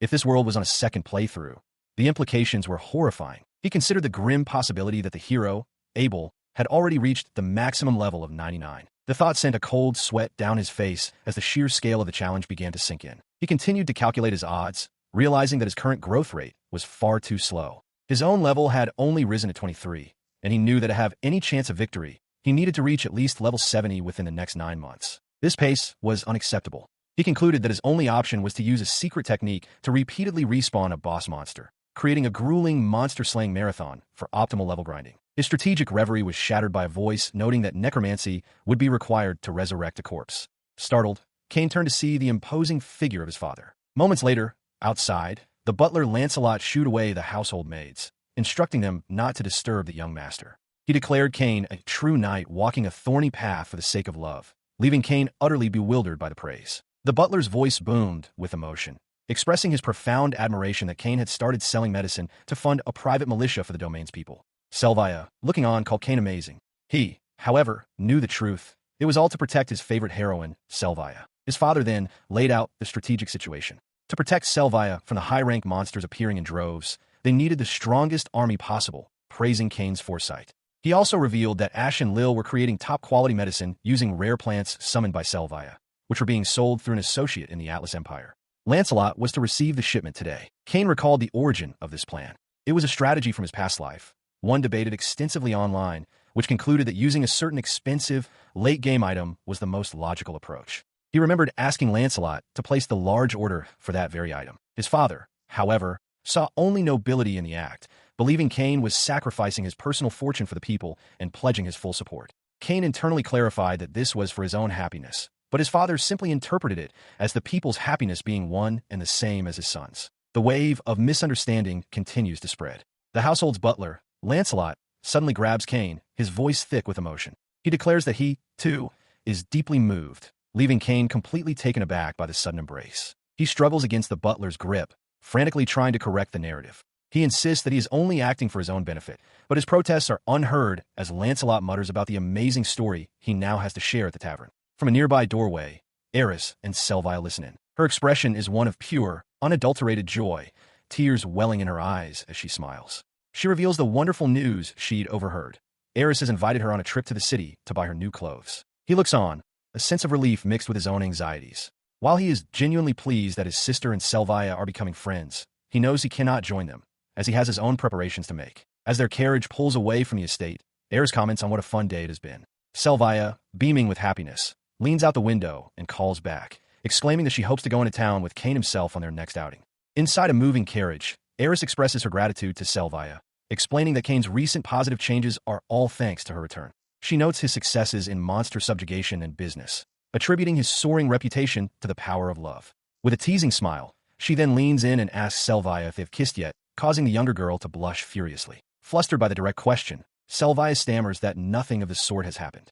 She clarifies that the only physical contact they've had was when he carried her in his arms during an emergency. Eris listens, her expression one of keen interest. She asks what happened, and Selvia explains that Cain feels he is not yet a man worthy of her. Eris smiles knowingly, confirming that this is indeed the case. She adds that Cain is working hard every day to gain Prince Leon's approval of their relationship. Eris elaborates that Cain would never touch Selvia or even kiss her, not wanting to cause her anxiety. However, Selvia's own memories tell a different story. She recalls asking a pharmacist for a potion that dissolves clothing and then demanding Cain tie her up and use it on her. She now realizes this was perhaps too forward. Eris dryly notes that this request is several levels beyond a simple kiss. Selvia then flashes back to her childhood, remembering when she and Cain used to swim naked in the river together. As Selvia stammers over her past actions, Eris gazes out the carriage window with a gentle smile. She reassures the worried girl, telling her not to fret, because Cain's love for her is genuine. Her reassurance helps, but Selvia's expression shifts to one of concern as she voices a new fear. What would happen if Prince Leon discovered their relationship? Eris confidently dismisses this, stating they can simply send a false report to keep him in the dark. She then reflects on Cain's past, noting how he used to act subserviently like a minor villain, and muses that if that too was a calculated act to protect Selvia, it would be truly impressive. She tells Selvia there's no need to feel anxious or to rush things. Changing the subject to lift her spirits, Eris suggests that since they acquired a lovely dress in town, Selvia should try it on as soon as they return. At this, Selvia's face lights up with pure joy, and she thanks Eris profusely for everything. At that same moment outside, the carriage driver is startled by a sudden, sharp noise. Eris muses to herself that Cain would surely get a nosebleed seeing how cute Selvia is. The source of the sound reveals itself as a tremendous impact slams into the carriage, lifting it off the ground and sending it tilting violently. The driver lets out a piercing scream of terror. Thrown by the violent motion, Eris is flung from her seat inside the tumbling vehicle, crying out in shock and pain as her world is turned upside down. She stumbles from the wreckage of the carriage, the sound of the crash still ringing in her ears. Eris realizes with a jolt that if it weren't for the defensive magic, she and Selvia would have been gravely injured.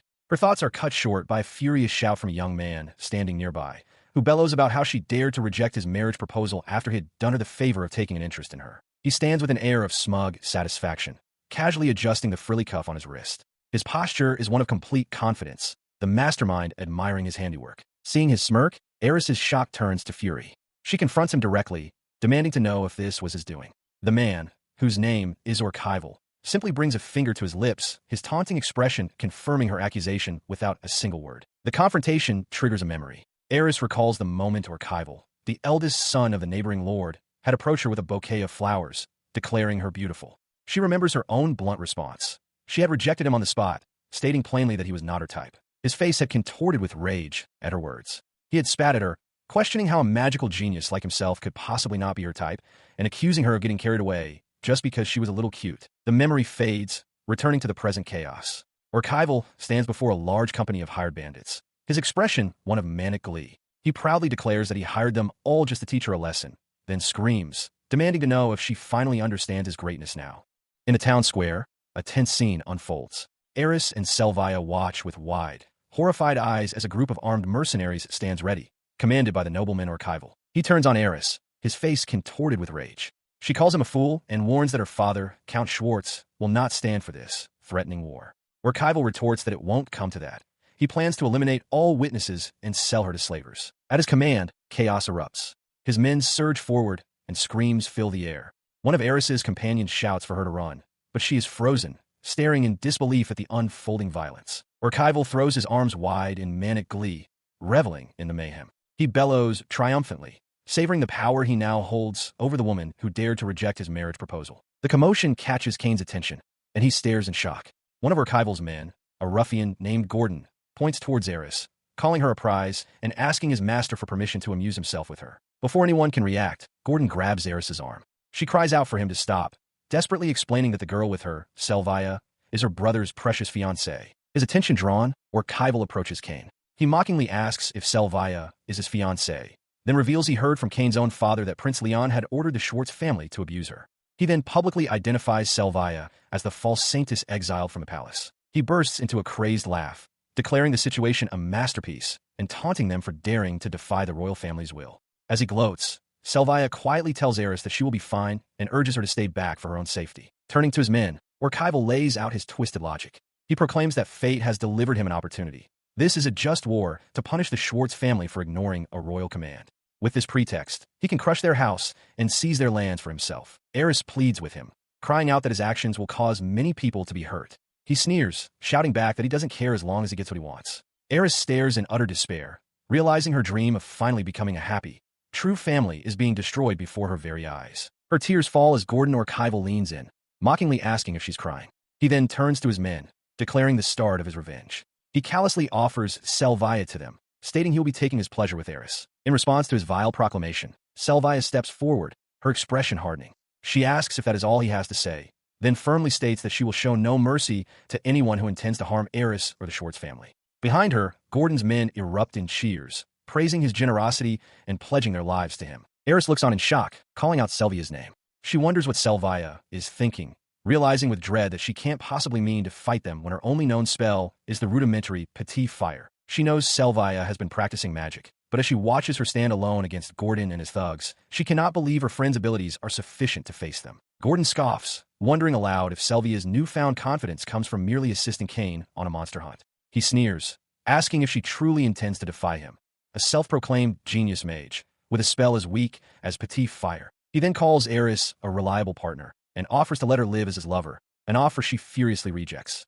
She warns him that her brother, Kane, is strong and will not stand for this, but Gordon dismisses the rumors of Kane's power as lies. He cruelly promises to tear her brother to pieces in front of her. At this, Selvia's anger flares, and she declares that she will not forgive anyone who insults Kane. With that declaration, Selvia unleashes her magic. A massive torrent of flame erupts from her hands as she casts petit fire, shocking everyone with its scale. The intense heat and blinding light hit Gordon, who stares in utter disbelief, stammering in shock at the overwhelming power. His men are caught directly in the blast, their screams of agony swallowed by the roaring inferno as they are instantly incinerated. Staring at the charred remains of his subordinates, Gordon can only question what he has just witnessed. He wonders how such power could be possible. His shock curdles into pure rage. He bellows, questioning how such magic could be possible without an incantation and blaming the fake saint for the attack, screaming that he will kill her.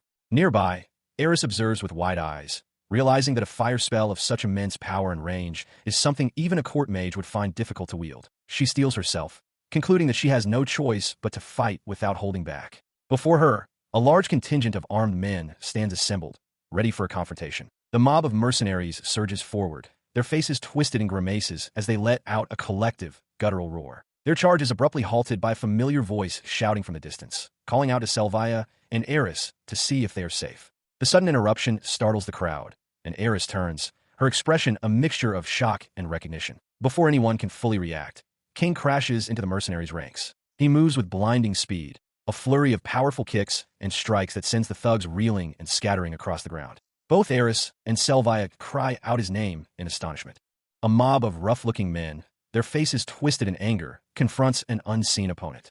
One of them roars, "You bastard!" Nearby, Eris watches, her expression a mixture of shock and disbelief. She had known he was getting stronger at an incredible rate, but she never imagined it would be to this extent. Their rage boiling over, the entire mob surges forward with weapons drawn, their collective shout echoing their intent to kill. In the face of the onslaught, Cain's eyes are calm and focused, his gaze sharp with determination. He stands his ground, a lone figure surrounded by a sea of hostile adventurers. Even the hero Abel, standing among the crowd, looks on with a start of surprise. With a single, upward swing of his sword, Cain unleashes a wave of force that shatters the ground before him. Elsewhere, Gordon or Kaival seethes with fury, demanding to know the identity of his attacker. Eris, witnessing the display, can only marvel at the incredible power. Gordon stands before Cain, his face a mask of disbelief. He demands to know if this is the same weakling Cain he once knew, remarking that his entire presence feels completely different. Cain, his expression cold, confirms his identity, Cain Schwartz. He tells Gordon he must have forgotten his face,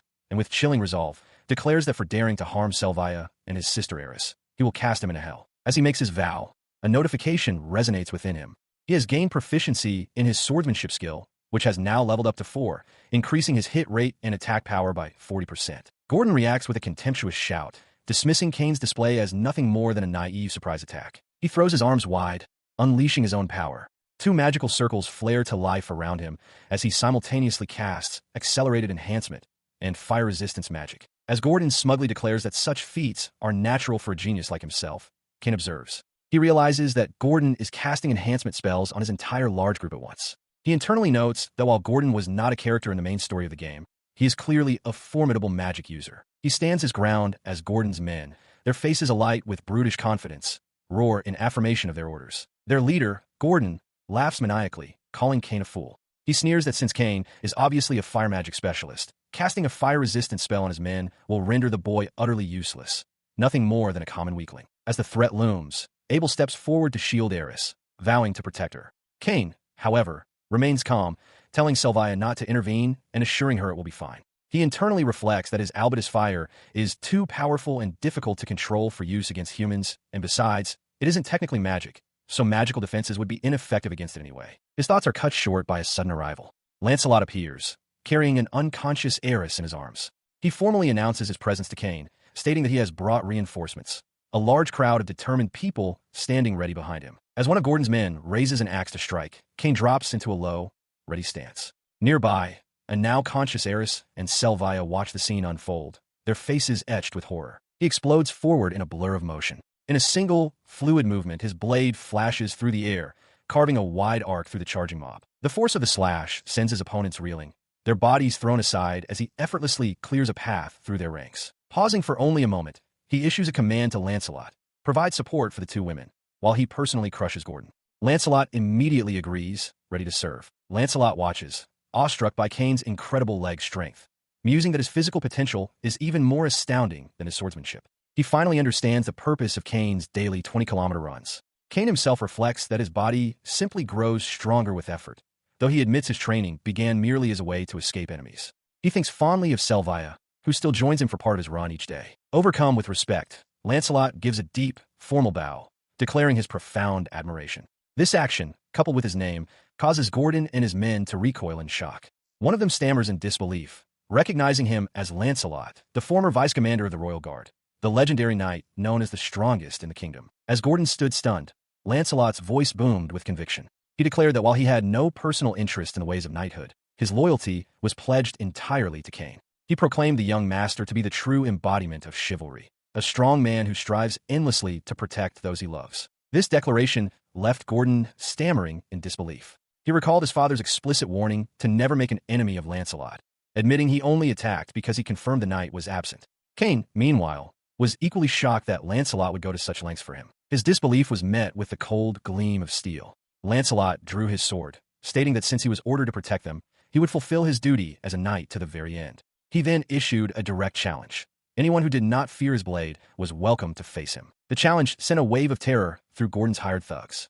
They cried out that they hadn't been told they'd be fighting such a legendary figure, having only come for the promise of easy money. In response, Cain shouted that they were nothing but bandits who had repeatedly plundered and would not be allowed to escape. He looked down at the already defeated men, his resolve hardening as he recalled their vile intentions.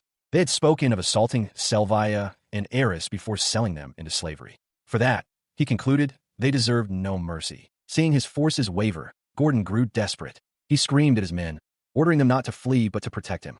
To incite them, he offered a massive bonus, 100 gold coins to the one who could defeat Cain. The promise of such a vast sum reignited their greed.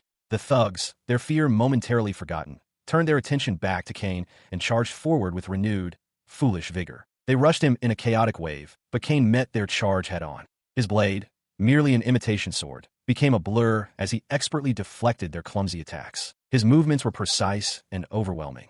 He systematically parried and countered each assailant, the impacts of his practiced blade sending sparks flying as he disabled them one by one. A final, brilliant flash of light erupted from the imitation sword. One of the last thugs stared in wide-eyed terror at the display. Cain stood firm, his expression cold and resolute. The confrontation decisively ended. He stood amidst the fallen bodies, his imitation sword held loosely at his side. The men's movements had been slow, filled with too many wasted motions. He had to be careful, he realized, not to let the additional dark attribute damage from his Black Moon sword skill activate. If he did, it would have undoubtedly cost them their lives. As he contemplated this, he became aware of a crowd gathering behind him. Abel, Eris, Selvia, and Lancelot had arrived, their expressions a mixture of shock and concern as they took in the scene. Cain declared that the attackers must be kept alive to atone for their crimes. Cain stands amidst the bodies of his defeated opponents as Lancelot praises his impressive display. However, Cain's mind is elsewhere, consumed with worry. He realizes that in the world of the game he remembers, his sister Eris did not exist. A chilling thought crosses his mind. Perhaps these men were the ones who had abducted her. His thoughts drift to the past, to a time when Eris, despite her own grief after their mother's death, stepped up to be a mother figure for him. He recalls her constant support and encouragement. A more recent memory surfaces of Eris looking at him with pride, telling him how strong and cool he had become. The nostalgic moment is shattered by Gordon's enraged roar. Vowing that he won't forgive anyone who would dare harm his sister, Gordon unleashes a volley of fireball spells directly at Cain. He smirks from the ground, seeing through the naive tactic. The fireballs are aimed on a course that would strike Eris if he were to dodge. With a defiant shout, Cain swings his arm, and the magical projectiles detonate harmlessly in midair. The sudden counter leaves both a terrified Gordon and a stunned Eris watching in disbelief. Gordon reels back, screaming in shock that his fireball spell was nullified. From a safe distance, Selvia calmly explains the phenomenon. She reveals that this is the effect of Cain's unique skill, Sword of the Black Moon. While magic cannot typically be cut, the skill's dark attribute power can interfere with magical attacks, rendering them useless against him. The revelation sends Gordon into a fury. He whirls on Lancelot, screaming that he was never told about such an ability. Lancelot, however, remains perfectly composed. He informs Gordon that due to the combination of Cain's arrow deflection and Sword of the Black Moon skills, neither projectiles nor magic will have any effect. He concludes that the only way to defeat Cain is to engage and win in close-quarters combat. Hearing this, Gordon's face twists into a mask of pure rage as he stands before his hired men. His men charge forward as one, shouting in frustration and disbelief at how a pampered noble could possess such strength. Cain braces himself for the incoming assault. He faced the charging soldiers as their leader. Gordon shrieked threats from the back. Gordon bellowed that if they harmed him, he would report to Prince Leon that Cain had defied a royal order, promising ruin for them all. The assault was over in an instant. With swift, precise strikes, he incapacitated the entire squad. Gordon lay on the ground, wailing that it hurt and that not even his own father had ever struck him. Cain stood over the defeated men, thinking grimly that he could not allow this to go unpunished. Nearby, Lancelot stood calmly, remarking that he had acquired the items from the peddler as requested. Below him, sprawled across the forest floor, Eris stared in utter disbelief at the field of groaning men, realizing they were completely outmatched. Her gaze shifted as Lancelot presented a bundle of scrolls to Cain, identifying them as slavery contract scrolls. Cain looked back, a flicker of surprise on his face, as he questioned if Lancelot was truly suggesting he enslaved them. The suggestion triggered a memory from his past life, recalling a key strategy from the game, Apocalypse. The method to create the strongest private army was to form a legion composed entirely of slaves, bound by absolute obedience to the protagonist. The essential item for this was the slavery contract scroll. Returning to the present, Cain addressed the defeated men with a confident smile. He informed them that he had purchased over 100 of these scrolls, and they would all be signing them. He explained that the scroll inflicts a curse, causing excruciating pain the moment they defy an order. At this, Gordon shrieked in terror, calling Cain a demon. He calmly considered the logic of this world. Losers in battle are either killed or enslaved. He recalled the game's mechanics. Nobles often had high stats and valuable gear. Enslaving them, seizing their assets to sell, and using the funds to buy more scrolls was a proven loop for victory. The merit in capturing and enslaving nobles was immense. Lancelot's eyes widened in horrified comprehension. He realized Cain was giving the bandits a chance to atone by contracting them as soldiers, a fate far better than the standard sentence of death. He processed the implications. A loyalty stat locked at maximum, a system more effective than any in history, and even the potential for a harem of beautiful slave girls. The man was a monster, but a brilliant one. Later, addressing his new recruits, Cain explained his reasoning. To entrust them with Selvia's protection, he needed followers who would never betray him. He needed soldiers who, knowing her secret identity as the Saint of the World Tree, would never leak that information. He then turned to Eris, clarifying his entire scheme. He revealed that his recent venture as a medicine peddler was solely to fund the purchase of the slavery contract scrolls. He had been monitoring the bandits ravaging the Schwartz territory, intending to capture and conscript them all along. When a merchant informed him of their gathering, he rushed to the scene, only to find them attacking her and Selvia. His words left Eris utterly astonished. She exclaimed in admiration, realizing he had been thinking so deeply for the sake of his domain's people. As Eris and Selvia looked on with respect, and Lancelot bowed deeply, acknowledging Cain as a true lord, Gordon groveled on the ground. He desperately begged to be spared, promising to be quiet before trying to threaten Cain. He declared that as the next head of the archival house, enslaving him would mean war. He remained unfazed by the threat. He coldly presented the contract and a quill, telling Gordon to sign it now or die on the spot. Cain stated that he did not care if this led to war with the archival house. With a whimper, Gordon gave in. As his trembling hand signed the document, Cain watched, noting internally that there would be no problem as long as he didn't publicly announce Gordon's enslavement, since no one else was around to report it. He then leaned down to the terrified Gordon, reassuring him that he wasn't a demon and didn't intend to give unreasonable orders.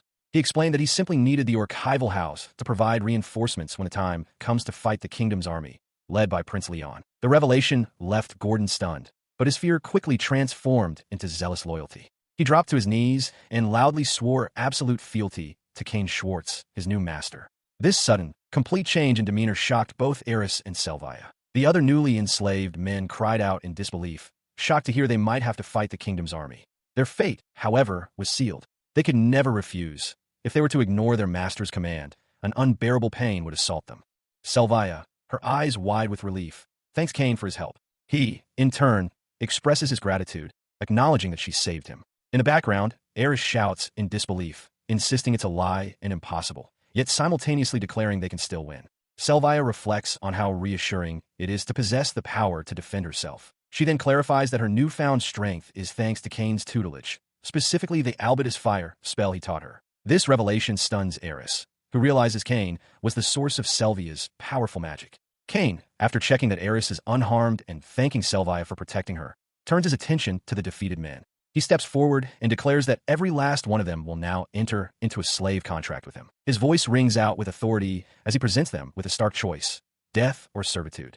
Faced with this ultimatum, Gordon immediately bows and swears his allegiance, while the rest of his men cry out, pleading for their lives. In response to his command, the entire group of men kneels in unison, bowing their heads low in a clear display of submission. Cain then issues his first command to the kneeling Gordon. He is to spread a rumor throughout the archival territory that he witnessed Cain treating Selvia like a slave during a visit to the Schwartz estate, and then to report this fabrication to the royal family. Witnessing this, Eris is overcome with excitement, amazed at how Cain has managed to turn the situation around and even improve relations with the archival family. Lancelot expresses his own admiration, remarking that Cain possesses not only the qualities of a warrior, but also the political skill of a lord. Cain, beaming, declares that the archival and Schwartz houses are now allies, a statement to which a flustered Gordon can only stammer his agreement. As Eris cheers that her brother is the best in the world, he points forward, officially christening the assembled men as the Schwartz Brigade. He then issues their first training directive. They're to run all the way back to the Schwartz estate and, upon arrival, perform 1,000 sword swings. The men cry out in protest at the sudden and grueling command, begging for mercy. Cain remains unmoved, declaring that their goal is to become a legendary fighting force, one that surpasses even the famed Imperial Guard of the Atlas Empire. He privately considers that turning them into a capable unit will also improve the efficiency of monster subjugation in the region. A look of intense, almost manic, determination crosses his face. He acknowledges the absurdity of the situation, but declares that it is now his turn to forge these men into the strongest soldiers. He proclaims with absolute certainty that if they follow his commands, victory is guaranteed, vowing to train them to the point where they can subjugate S-rank monsters within just 6 months. He spent the next 2 months rigorously training his new Schwartz Brigade. He led them in monster subjugation missions within his territory, a world where dangerous monsters appeared frequently. The skills he taught them, swordsmanship, arrow deflection, and apothecary skills, were invaluable for group combat. Thanks to this, all 100 members reached level 15 or higher, a strength equivalent to C-rank adventurers. As a result of their success, Cain and his Schwartz Brigade were met with a hero's welcome upon their return. The townsfolk roared with approval, cheering for Hero Cain and celebrating the triumphant return of his forces as he and Selvia walked through the adoring crowd. The crowd's enthusiasm was infectious. One young boy declared that when he grew up, he wanted to serve under Cain. Another person exclaimed that with Cain around, they had nothing to fear from any monster. Selvia, beaming with pride, remarked on Cain's incredible popularity. Cain patted her head, thanking her for her hard work. He noted that she had diligently followed his instructions, using only fire magic for the past 5 months, and that the conditions for learning that skill should soon be met. He checked their progress internally. Selvia's level was 25, while his own had reached 31. He clenched his fist, realizing they were close. So close to being able to subjugate S-rank monsters, which would allow them to level up at an explosive rate. Meanwhile, some of his soldiers marveled at their change in fortune. One couldn't believe that they, once reviled as mountain bandits, were now being hailed as the town's heroes. He watched them, reflecting on their pasts. Most were runaway soldiers or the third sons of poor farmers with nothing to their names. Now, some wept with joy, overwhelmed at having 3 meals a day and a warm room to sleep in, expressing sincere happiness at becoming Cain's vassals. Seizing the moment, Cain addressed the crowd, his voice ringing out. He declared that they should listen well. He was a corrupt noble who treated Selvia like a slave, forcing her to fight dangerous monsters. Selvia, playing her part, quickly added that they shouldn't forget she was his favorite slave. His expression twisted into a crazed grin as he shouted that everything he did was for the glory and prosperity of the House of Schwartz. Selvia, though startled, shouted back words of encouragement, telling him to do his best. His performance, however, did not have the intended effect on everyone. While he had heard whispers of criticism before, calling him a corrupt noble for making a young girl fight on the front lines, he was now met with it directly. He looked on, a tear forming in his eye, surprised and hurt by the public condemnation. He remains frozen, a single bead of sweat tracing down his temple, as the situation continues to spiral out of his control. A group of rugged men, likely adventurers, crowd around Selvia. One enthusiastically thanks her, declaring that her fire magic saved them yet again. Another, a large man with a thick beard, marvels at the sight of a noble couple fighting monsters side by side, calling them a rarity among the aristocracy. Flustered by being called part of a married couple, Selvia can only offer a strained smile. Cain, observing this, has a single, overwhelming thought. Lady Selvia truly is an incredible mage. Amidst the praise from the surrounding soldiers, Selvia clings to Cain's arm, unable to contain her flushed delight. She silently resolves that this is not enough. She must work even harder to be of use to him. Cain, however, is visibly flustered by the public display. He begins to sweat, realizing with a dawning horror that while he is happy for her, the current situation makes it look as though he is abusing her. Her thoughts, however, take a more intense turn. With an ecstatic, wide-eyed gaze, she asks Cain what kind of torment he has planned for her that evening, even suggesting he could whip her after applying that potion. Cain internally dismisses the absurd idea, though his mind flashes to his father's cruel persona and a memory of his sister, Eris, teasing someone about a potion that exquisitely melts clothes developed by a pharmacist named Lil. Lost in a fantasy of her clothes dissolving, Selvia looks thrilled and tells him not to use such a thing. Cain is aghast, thinking she can't possibly want him to use it for real. She then leans in, urging him to kiss her, and use the potion without hesitation. He glances at the crowd of commoners gathered in the town square, reminding himself that he must maintain his performance as a villainous noble in front of them. Selvia, however, is simply overcome with joy, cheering loudly. She is ecstatic, imagining Cain publicly declaring his intent to use the potion to shame her in front of everyone. She looks up at him with a blissful, trusting smile. Cain, sweating, realizes his plan has backfired. He only meant to show her off on a leash, but now he overhears the townsfolk whispering about how affectionate they seem, with one even remarking that the future of the Schwartz noble house is secure. As they walk, he considers that his forces might be enough for monster subjugation, but worries that Prince Leon will eventually grow suspicious of his and Selvia's true relationship. To change the subject, he suggests they go level up together in the depths of the mithril mine. Selvia's face lights up, and she claps her hands, asking excitedly if it will be just the two of them. Their conversation is cut short as Lancelot, the butler, rushes toward them, shouting Cain's name. It's an emergency. Cain's mind, however, is still on the mithril mine, recalling it as a hidden dungeon from the game. He muses that defeating its powerful monsters would be an efficient way to grow stronger and obtain the high-purity mithril or needed to craft a strengthening recovery potion. Lancelot reaches them, out of breath, and reports that an urgent magical communication has arrived from Prince Leon, which Cain's father is currently handling. Both Cain and Selvia are stunned by the news. Cain immediately demands to know the message's contents. He listened intently as the butler, Lancelot, delivered the grim contents of the magical communication. A massive outbreak of undead had occurred near the capital, and the order to subjugate them had fallen to Selvia's father, Viscount Fernand. Crucially, the message also contained a directive for the Schwartz family. They were to ignore any requests for reinforcements, effectively leaving the Viscount to die. The implications of the order settled upon him with chilling clarity. He realized this was Prince Leon's scheme, a way to legally orchestrate the death of Selvia's father and thereby inflict maximum suffering upon her. His thoughts immediately turned to Selvia, who was already distraught and crying out for her father. He surmised that Prince Leon, despite his own machinations, must have noticed the growing closeness between the Schwartz and Fernand families and grown suspicious. This was the prince's brutal countermove. As Selvia crumpled to the floor in despair, the butler added that Prince Leon was waiting and wished to speak with Cain as well. Cain, however, saw an opportunity, stating that this development was convenient. He told the distraught Selvia not to worry, as this was all within his calculations. He knelt beside her, placing a comforting hand on her head as she tearfully apologized for the trouble she believed she was causing his father. He simply acknowledged her words, his focus entirely on calming her. He then looked her in the eyes, his expression firm but reassuring. He insisted that she shouldn't worry, promising that he would manage the situation and that none of this was her fault. The first direct confrontation with Prince Leon was now inevitable, and so he proceeded to the designated meeting place, arriving at a grand, imposing estate. Inside, as he ascended a wide, opulent staircase, a voice called out, welcoming him back. The voice belonged to Prince Leon, who was waiting for them in a lavishly decorated room. The prince lounged in an ornate chair, while Cain's father stood with a respectful bow. Cain observed the prince, thinking with dry sarcasm that he was overjoyed to finally be graced with his highness's presence. He stepped forward, offering a formal bow of his own. Prince Leon commented that he had heard rumors of the Schwartz and Fernand families growing unusually close. In response, Cain introduced himself with feigned deference. I am Cain Schwartz, your highness's faithful servant. He stood before Prince Leon, who sat slumped in his chair with irritation. The prince accused him of taking his orders lightly, demanding an immediate answer. He revealed that he had been waiting for this very conversation, forced to endure a pointless chat with Viscount Fernand in the meantime. He replied with an unnerving smile, assuring the prince that he was diligently carrying out his command. He claimed that, just today, he had been dragging a reluctant Selvia around as a shield while subjugating monsters. He elaborated, stating his understanding that the prince's true wish was to torment them slowly. He added that the Fernand house, ostracized by other nobles for producing a false saint, was now desperately trying to curry favor with the Schwartz family by sending gifts. He concluded by framing this desperation as a mere nuisance to the Schwartz family. Listening to the exchange, Viscount Fernand internally noted that Cain's story seemed to have no contradictions with what he knew. The prince's lips curled into a cruel smile. He issued a new, sadistic command to test this supposed loyalty.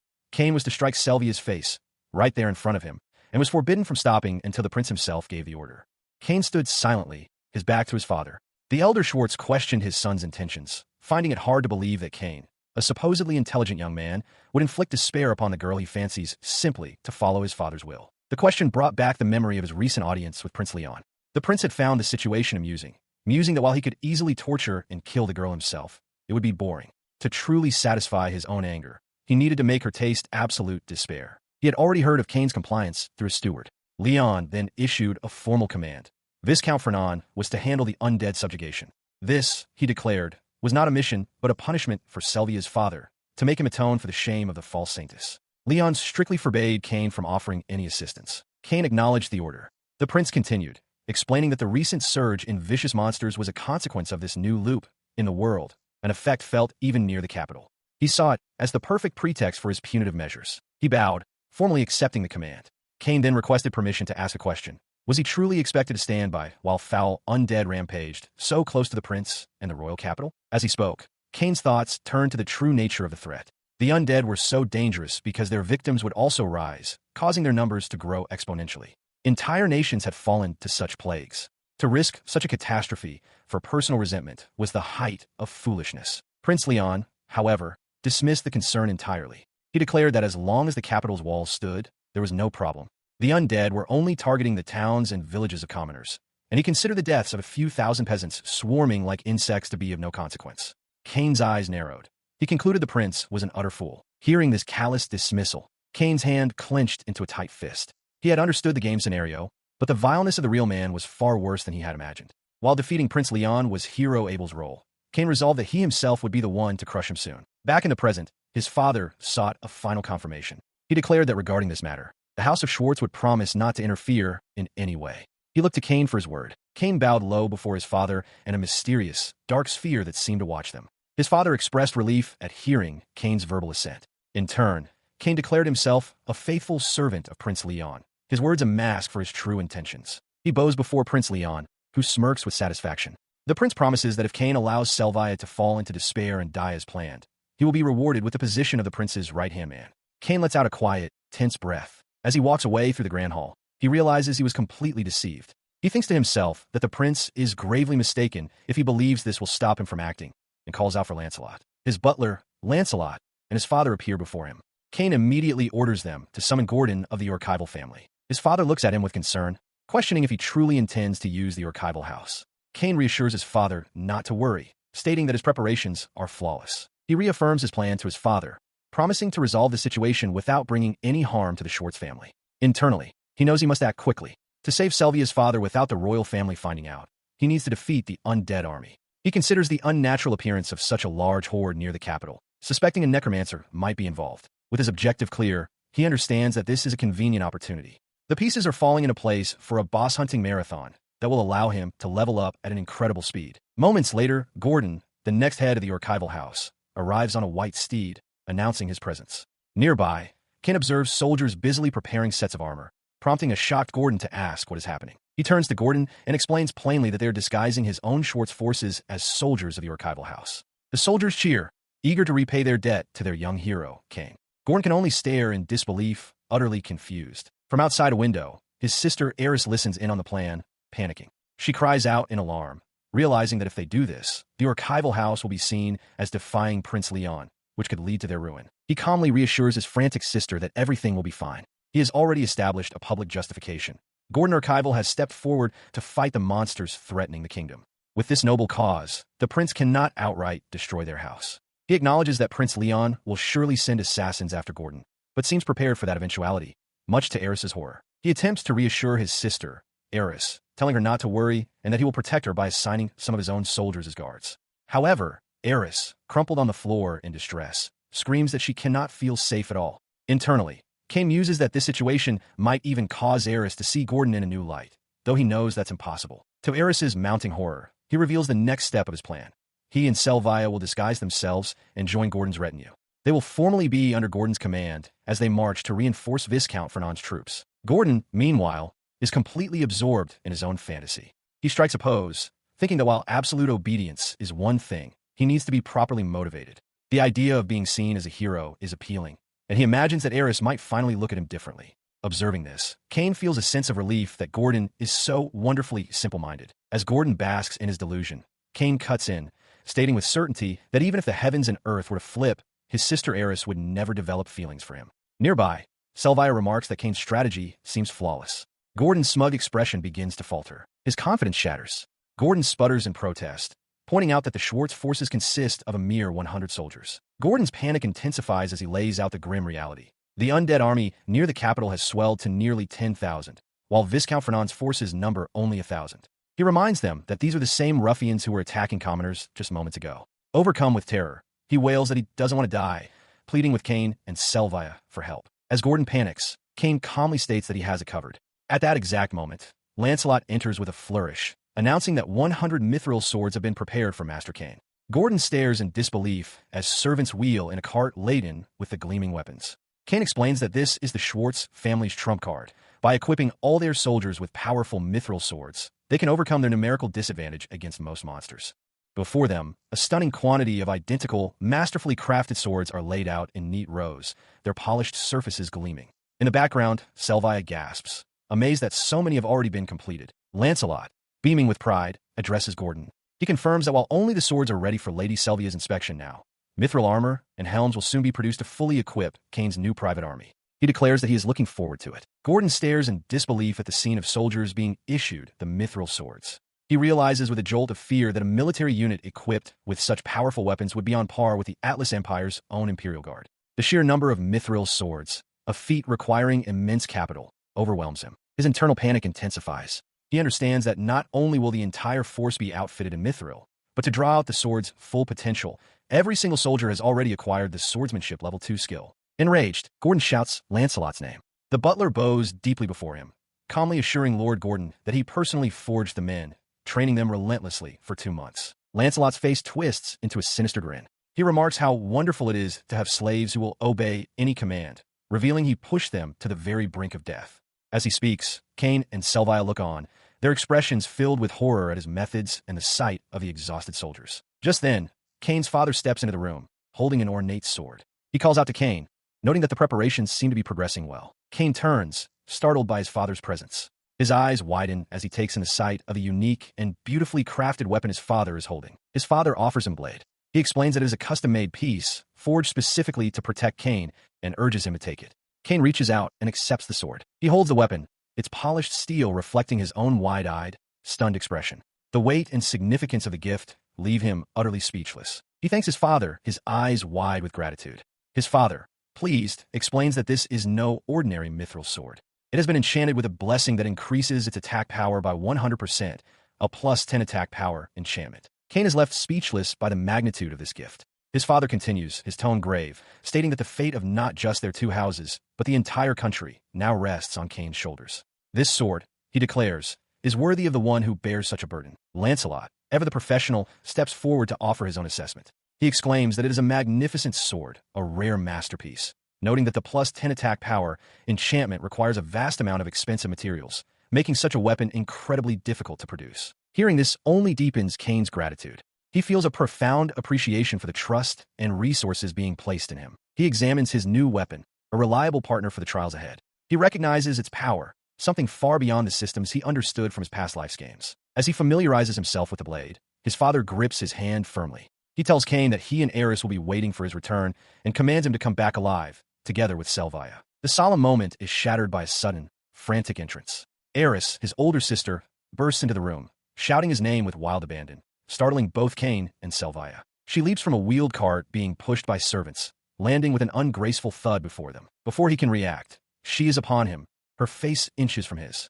She excitedly announces that Lil and Ash have prepared a large quantity of enhanced recovery potions for him, leaving Cain utterly flabbergasted. She then pulls him into a smothering embrace, rubbing her cheek against his while declaring that with these potions, he will absolutely survive and return. Cain can only stammer a protest, calling out to his sister, while Selvia watches the scene unfold. He watches as Selvia enthusiastically congratulates a young girl named Lil. With stars in her eyes, Selvia declares that Lil has done a great job, calling her a true master pharmacist. She explains that this is the ultimate enhanced recovery potion, capable of instantly regenerating even a lost limb. The praise was well-earned. It is revealed that thanks to Lil's guidance, Selvia's own pharmacist skill had ranked up to level 2. Furthermore, Cain himself had been studying under Lil, acquiring the pharmacist level 1 skill. Lil then presents another of her creations. She announces that after much difficult adjustment, she also succeeded in developing the poison they had requested.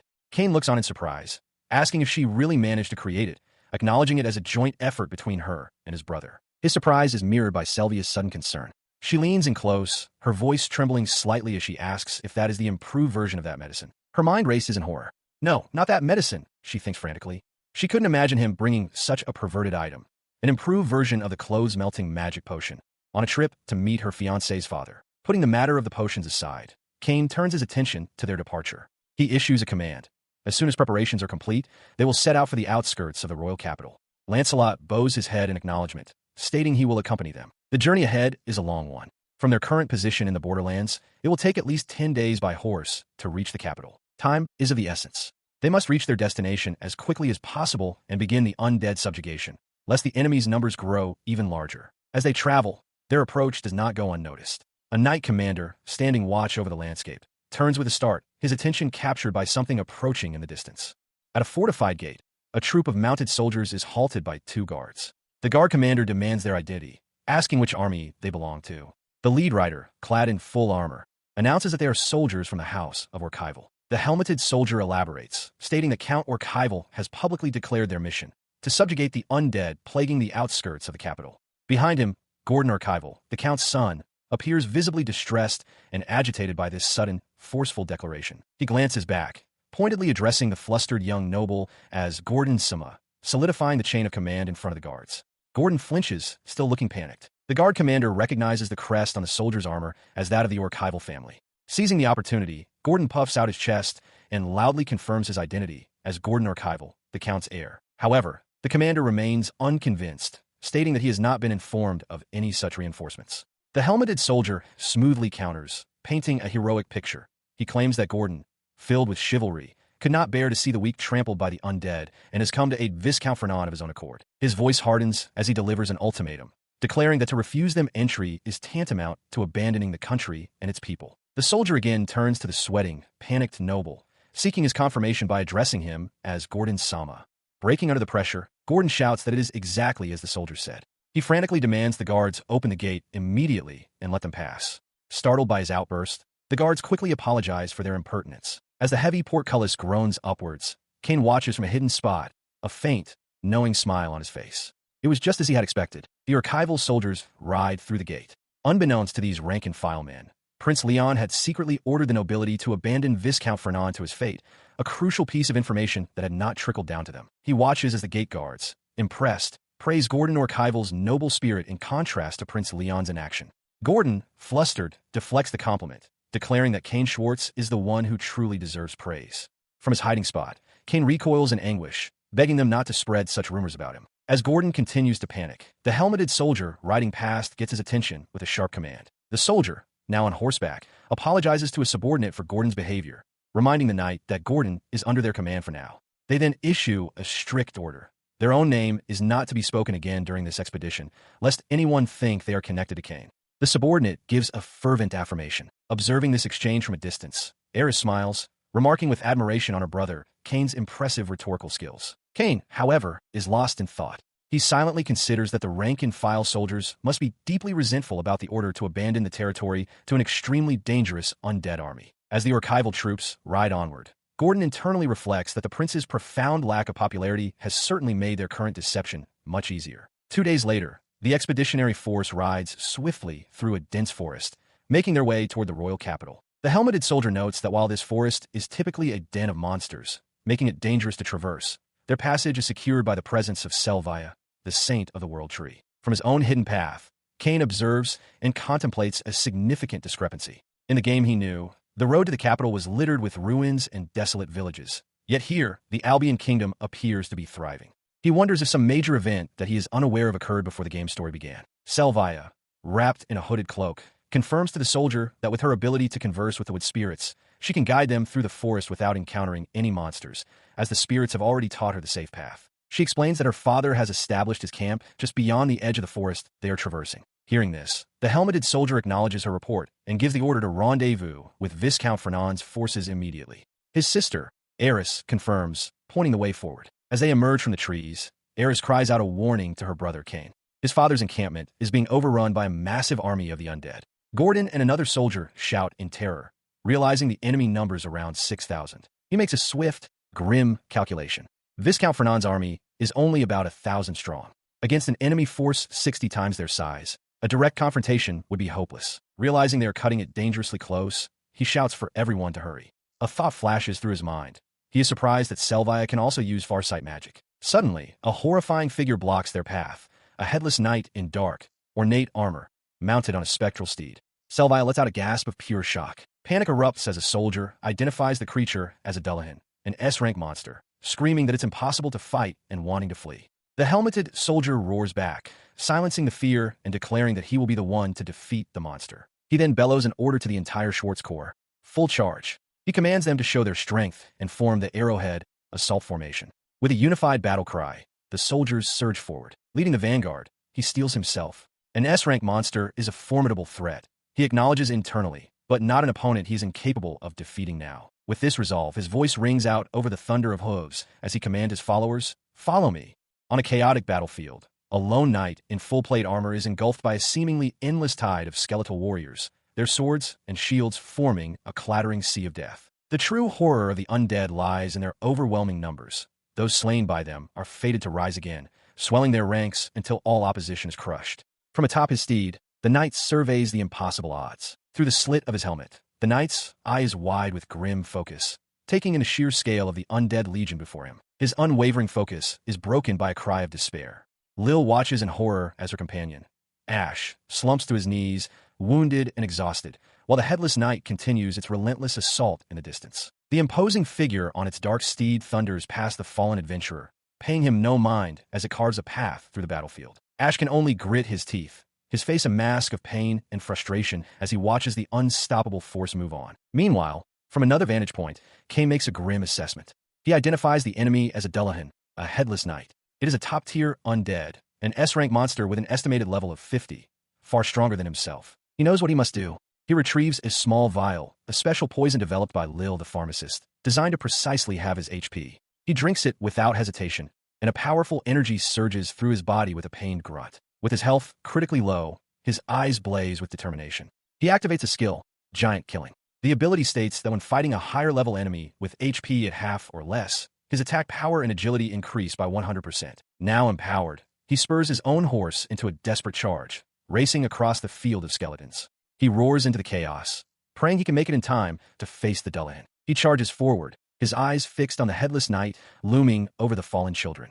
The Dullahan raises its blade for a final, deadly strike. He arrives in a clash of steel, his own blade intercepting the Dullahan's attack just inches from its target. With a defiant roar, he vows that he will not allow it. The knight he saved, Edward, looks up in disbelief, recognizing the voice. Kane announces himself, stating he, Kane Schwartz, has arrived with reinforcements. Edward is stunned, questioning if it is truly Lord Kane. His announcement sends a ripple of shock through the ranks of the assembled knights. Their surprise quickly turns to recognition as the soldiers murmur amongst themselves, realizing this is the very same Lord Kane who had previously gifted them mithril. The murmurs erupt into a cheer that sweeps through the ranks. The soldiers roar with renewed hope, proclaiming that the hero Kane has come to their aid. The commander, Edward, expresses his profound gratitude, amazed that Kane would come to their rescue. He then issues a command to Edward, telling him to retreat into the forest. The Schwartz Corps, he declares, will take over the fight.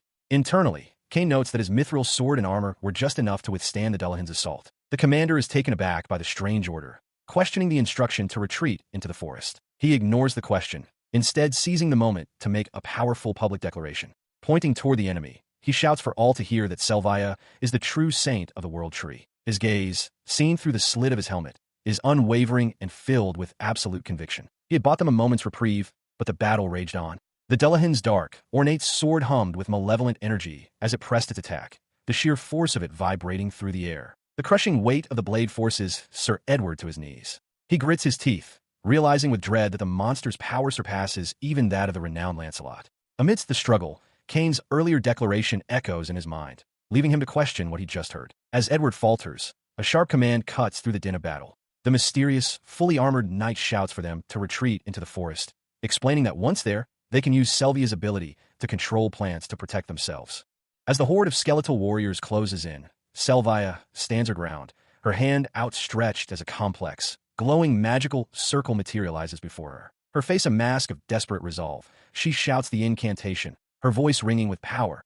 Albetus fire. In response to her command, a wave of pure, white energy erupts from the ground, spreading rapidly outwards from a central point. The energy culminates in a blinding flash of light, a massive explosion of holy fire that engulfs the front lines of the undead army. From above, the sheer scale of the spell is revealed, the blast having disintegrated everything in its path and cleared a vast circle amidst the horde. The force of the explosion throws back the knights who had been bracing for the charge. They can only stare in stunned disbelief at the devastation. As the light fades, a hooded figure on horseback arrives, announcing herself to the soldiers as Selvia Fernan, here to help. The knights are shocked, with one exclaiming in astonishment that the incredible fire magic must have been cast by the young lady. Simultaneously, the fully armored knight roars a challenge, declaring himself to be Kane's #1 retainer, Lancelot. Spurring their horse forward, they charge headlong into the remaining skeletons, sword raised high. Lancelot becomes a whirlwind of steel, their blade cutting through the undead with terrifying efficiency as skeletons shatter and fall before the relentless assault. Edward and his men can only watch, their expressions a mixture of awe and shock as the single warrior carves a path through the enemy ranks. He and his men could only watch in disbelief as the lone, armored figure tore through the undead. One of the knights finally put a name to the impossible display, shouting in astonishment that it was the legendary knight, Sir Lancelot. The legendary knight continued their relentless assault, shattering bone with every swing. But in the distance, a horrifying sight emerged, a seemingly endless legion of skeletons marching toward them across the plains. Just as the situation seemed dire, a new voice roared from the sidelines. It was Gordon of the Archival family, his face contorted with manic glee. He screamed at the undead horde to be grateful as he unleashed a powerful spell. Fireball. A tremendous explosion erupted across the battlefield, engulfing a massive section of the skeletal army in a blinding flash of light and fire. The blast left a field of shattered, smoldering bones, with Gordon Archival sitting proudly on his horse. Eris, still playing the part of Selvia, was stunned to see him. She had to admit to herself that despite his awful personality, Gordon's magical talent was undeniably real. Her expression softened with relief, and she gave a small nod of understanding. She then turned and called out to Kane's father, urging him to come towards her and declaring that the forest was now safe. Hearing this, the nobleman immediately issued a command to his forces, ordering a full retreat into the woods. His knight acknowledged with a sharp "Sir." As the retreat began, Lancelot wheeled their horse around to face the remaining enemy. They declared to Edward that they would handle the rear guard and that he was to be protected. The skeleton army was not finished. A massive volley of arrows darkened the sky, flying towards the retreating forces. Lancelot remained calm, shouting a command to the knights. "Everyone, arrow parry, return fire as you were trained." In perfect unison, Lancelot and the knights moved, their blades a blur as they expertly deflected the incoming projectiles, sending arrows clattering harmlessly off their steel. The fully armored knight, Lancelot, stands resolute. As Eris watches in utter disbelief, her face smudged with grime, she marvels at the soldiers' incredible skill in deflecting arrows with their swords. Meanwhile, Kane calmly observes, internally revealing the source of their power. He has granted them all the arrow parry skill, increasing their chance to deflect projectiles by 50% and swordsmanship level 2, boosting their accuracy by 20%. Raising their sword, Lancelot declares that they're the Schwartz Corps, the very limbs of Master Kane, and that they have nothing to fear. Amidst a chaotic battlefield teeming with undead soldiers, Knight Commander Edward stands firm on high ground, shouting defiance at the approaching horde. Below, the Schwartz Corps knights, their faces hidden by helmets, roar a battle cry of Banzai, ready to fight for their cause. Riding nearby, Kane and his escorts from the same corps observe the scene. One of the knights expresses his astonishment, wondering aloud how Kane could have become so powerful in just 2 months when he had seemed like such a novice before. Another knight responds, explaining that they have also been through their own trials. He declares that they've survived hellish battles and have learned that a person can accomplish almost anything once they're truly prepared to die. His gaze then lands on a stunned Gordon Archival. With a smirk in his voice, the knight mockingly asks if Gordon, as one of Kane's slaves, would also like to join them for training. Meanwhile, the focus of the battle shifts. The fully helmed knight Lancelot spots the headless Delahan and internally seethes, vowing to kill the one named Fernan. Unseen, a hooded Leon Albion watches the undeads advance, pondering if they are even aware of who the true commander on the field is. Kane's eyes follow the Delahan as it breaks from the main combat. He recognizes its movement as a clear tactical decision to target the commander. The realization strikes him. A necromancer must be orchestrating their movements from behind the lines. With this new understanding, he spurs his horse into a gallop, shouting across the field at the retreating Delahan. "Wait," he yells, "your opponent is me." His white steed surges forward, rapidly closing the distance to the Delahan's dark mount. The two riders, one living and one undead, are set on a collision course. But before Kane can reach his target, another figure flashes past him. It is Lancelot, sword raised high for a powerful downward slash. The knight's charge is true. Lancelot's blade crashes against the Delahan's weapon, intercepting the undead commander in a shower of sparks just moments before it could escape. The armored knight roars, warning others not to interfere as their blade clashes with the Delahan's. From a distance, Kane and his soldiers can only watch, one of them gasping in disbelief that someone is actually fighting the monstrous creature head-on. In response, the The headless knight lets out a guttural cry, its intent clear as it brings its massive weapon down with murderous force. Through the slit of their helmet, the knight's eyes narrow with intense focus. They accept the challenge, declaring it a duel. With that resolve, they spur their horse forward, charging directly at the undead foe. As their blades are about to connect, the knight exhales sharply, eyes wide with exertion. They execute a perfect defensive maneuver, a sword parry, deflecting the Dullahan's powerful strike in a shower of sparks. This technique is no simple block. It masterfully redirects the vector of an opponent's force, turning their own momentum against them. It is a skill that signifies the pinnacle of training, a requirement to reach the master's realm of level 5 swordsmanship. Again, the knight applies this principle, their body twisting to flow with the Dullahan's attack, effortlessly turning aside another devastating blow. Watching the high-level exchange, Kane comes to a grim realization. He understands now that he can't land a decisive blow. His Sword of the Black Moon, imbued with dark power, is almost completely ineffective against an opponent that represents the very pinnacle of dark attribute undead. As Kane processes this, the knight transitions from defense to offense. They unleash a direct attack, a technique taught by Lancelot himself, known as the Whirlwind Sword, striking the Dullahan with a powerful, spinning slash. The armored knight's spinning blade crashes against the Dullahan's own sword. A brilliant explosion of sparks erupts at the point of impact as steel grinds against steel. Watching from the side, Kane lets out a powerful, guttural roar, his face contorted with exertion as he seemingly wills his companion to succeed. The fully armored knight, Lancelot, faces the headless Dullahan. He internally calculates his advantages. His level 4 swordsmanship skill grants a 40% attack boost. His gifted mithril sword adds another 10%, and the powerful giant killing skill doubles his attack power entirely. With this overwhelming power, he feels a surge of confidence. His eyes narrow with determination from within his helmet, certain he can push through and defeat the undead creature. He strikes, but his confidence shatters instantly. The Dullahan's body remains standing, completely unfazed, as dark energy begins to rise from its severed neck. Lancelot stares in disbelief, questioning what he is even facing. Before he can react, the headless knight on its dark steed charges past. Lancelot is paralyzed by a terrifying pressure, an aura of dread unlike anything he has ever encountered before. The Dullahan wheels around and delivers a devastating blow, striking the stunned warrior with immense force. The impact cracks Lancelot's helmet and sends him crashing to the ground. The headless knight looms over him, its victory absolute. Suddenly, a blinding flash of light erupts from another part of the battlefield, accompanied by a tremendous roar that tears through the air. The brilliant explosion of power engulfs the area where the enemy general was positioned. From the ground, the stunned Lancelot can only watch in awe. The light subsides, revealing Kane Schwartz, now clad in shining plate armor and mounted on a magnificent white horse. He silently observes the aftermath of his powerful attack. The soldiers around him erupt in cheers. One knight joyfully proclaims that the young Lord Kane has slain the enemy general, turning the tide of the battle. His overwhelming power leaves the surrounding soldiers in stunned admiration. They murmur amongst themselves, scarcely believing that he truly defeated an S-rank monster, and praise him as their esteemed Kane. As their cheers begin to rise, a silent notification registers in Kane's mind. The Dullahan has been defeated, and he has leveled up to 39. The soldiers, unaware of this internal confirmation, erupt into a full-throated celebration of their victory. The joyous moment is shattered when one of the knights spots a new development on the horizon.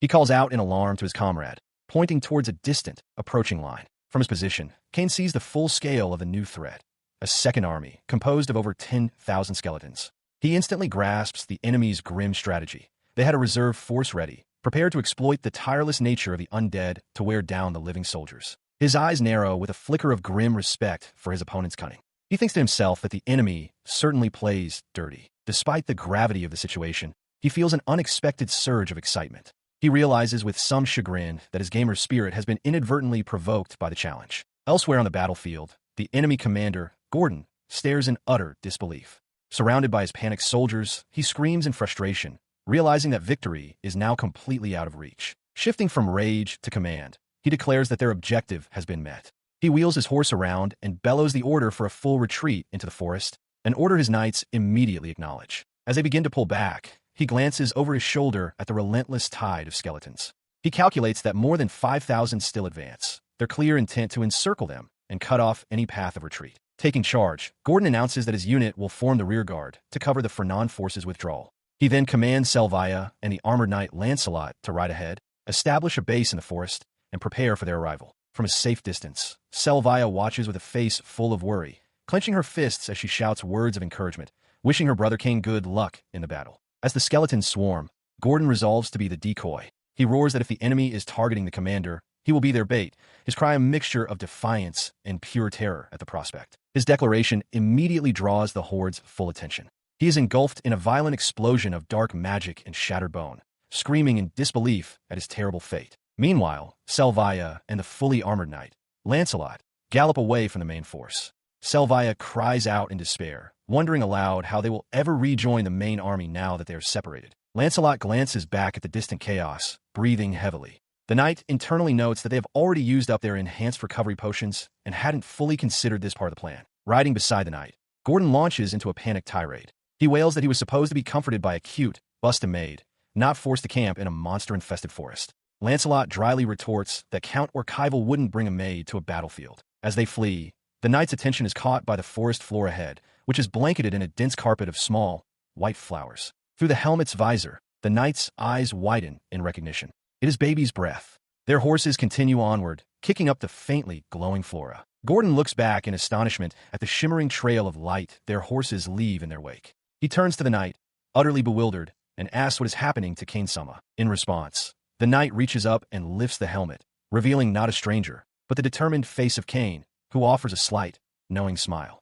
Riding his horse along a high cliff edge, Kane looks down in confusion at the scene below. Before a massive, gnarled, tree-like structure, two small figures stand, dwarfed by its scale. He wonders aloud what could possibly be going on. Down below, he and the hooded figure approach the base of the colossal tree. A dark, gaping opening reveals it to be some kind of shelter or entrance, drawing their attention. The hooded figure explains that this is an impromptu fortress created by Selvia.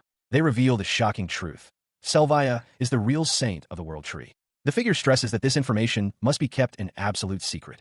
Kane can only react with stunned, open-mouthed disbelief. As the two of them ride away from the massive wooden structure, Kane struggles to process the revelation. Meanwhile, within the sprawling encampment that is formed around the tree fortress, adventurers and soldiers take a moment to rest and eat. Their brief respite is interrupted when one of the men spots Kane approaching. He leaps to his feet, shouting with joy that Kane has returned. The commotion draws the attention of Abel, whose expression turns serious. He stands, looking out over the bustling camp of survivors, and breathes a sigh of relief. "Kane Dano," he murmurs, "I'm so glad you're safe." Abel approaches Kane, holding a small vial. He explains that thanks to these strengthening recovery potions shared by the Schwartz forces, they were able to save everyone, even those who were on the brink of death. A nearby soldier adds that they have no words to express their gratitude for such a precious medicine. Kane, completely flustered by the intense praise, waves his hands dismissively. Abel watches him and calmly states that it's a good thing. Abel's expression then becomes serious. He informs Kane that he has already heard the details from Selvia herself. After witnessing such a miracle firsthand, he says he has no choice but to believe. He warns Kane that this information must be kept strictly confidential, because if Prince Leon learns that Selvia is the true saint, he will undoubtedly try to take her back by force. He reported to Kane that everything had proceeded just as he had been instructed. As Abel spoke, Kane's mind raced, weighing his options. To stop Prince Leon, he could either win the martial arts tournament and have his marriage to Selvia publicly recognized, or his family, the Schwartz house, would have to acquire power that surpassed even the royal family. His report continued as he explained that he had found a group of men sniffing around in the forest. The men were now bound and subdued on the ground. Kane looked over the captives as Abel pointed out the damning evidence: the poison on their daggers and the distinct smell of blood that clung to their bodies. A knight commander, Edward, approached them, identifying the captives as assassins. He stated they were likely sent by Prince Leon to kill him. He commended the armored knight Lancelot for his good work and ordered him to remain vigilant, which Kane quietly acknowledged. Abel then turned to Kane, asking for instructions on how to deal with the prisoners. He proposed negotiating a slave contract with them, adding that he wouldn't shy away from using rough methods to do so. Before Kane could answer, a frantic voice called his name. Selvia rushed towards the group, exclaiming that she was relieved he was safe. She had heard about the assassins and the despicable plot against Edward. She threw herself into his arms, catching him by surprise with the force of her embrace. In the background, Abel coolly asked if Kane intended to add these captives to his forces as well. Looking up at him with shining eyes, Selvia told him he was even more wonderful than usual today. She then pleaded with him not to be so reckless, confessing how deeply worried she had been. Her earnest words left him blushing and speechless. He was struck by a powerful realization.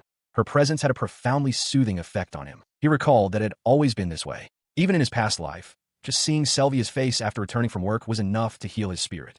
As the memories surfaced, he gently reached a hand toward her hair. He sits with Abel and Edward around a crackling campfire in the newly established base. Selvia approaches them, gesturing proudly to the surrounding camp.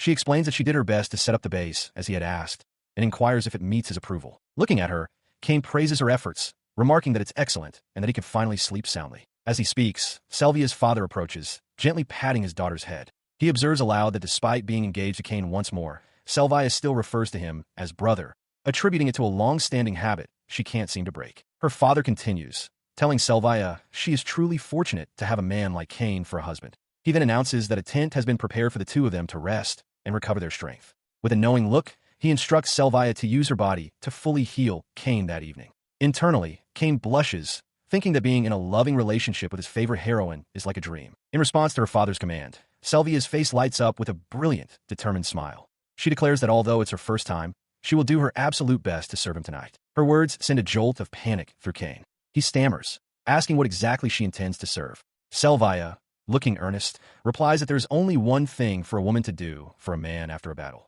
She then offers to help him remove his clothes, but a flustered Kane quickly insists that it's not necessary. His mind races, and he shouts for her to wait. The realization hits him that Selvia only just turned 15, and he thinks to himself that anything indecent would be wrong. Kane's panic intensifies as he internally screams that Apocalypse was not supposed to be an adults-only game. Selvia looks on, confused by his outburst and the unfamiliar word. Unfazed, her father calmly instructs his butler, Lancelot, to escort Kane to their tent. Lancelot grabs Kane from behind, attempting to drag him away. Kane struggles violently, yelling for him to stop. Misunderstanding his panic, Selvia tries to pull him along, reassuring him that she'll make him feel good.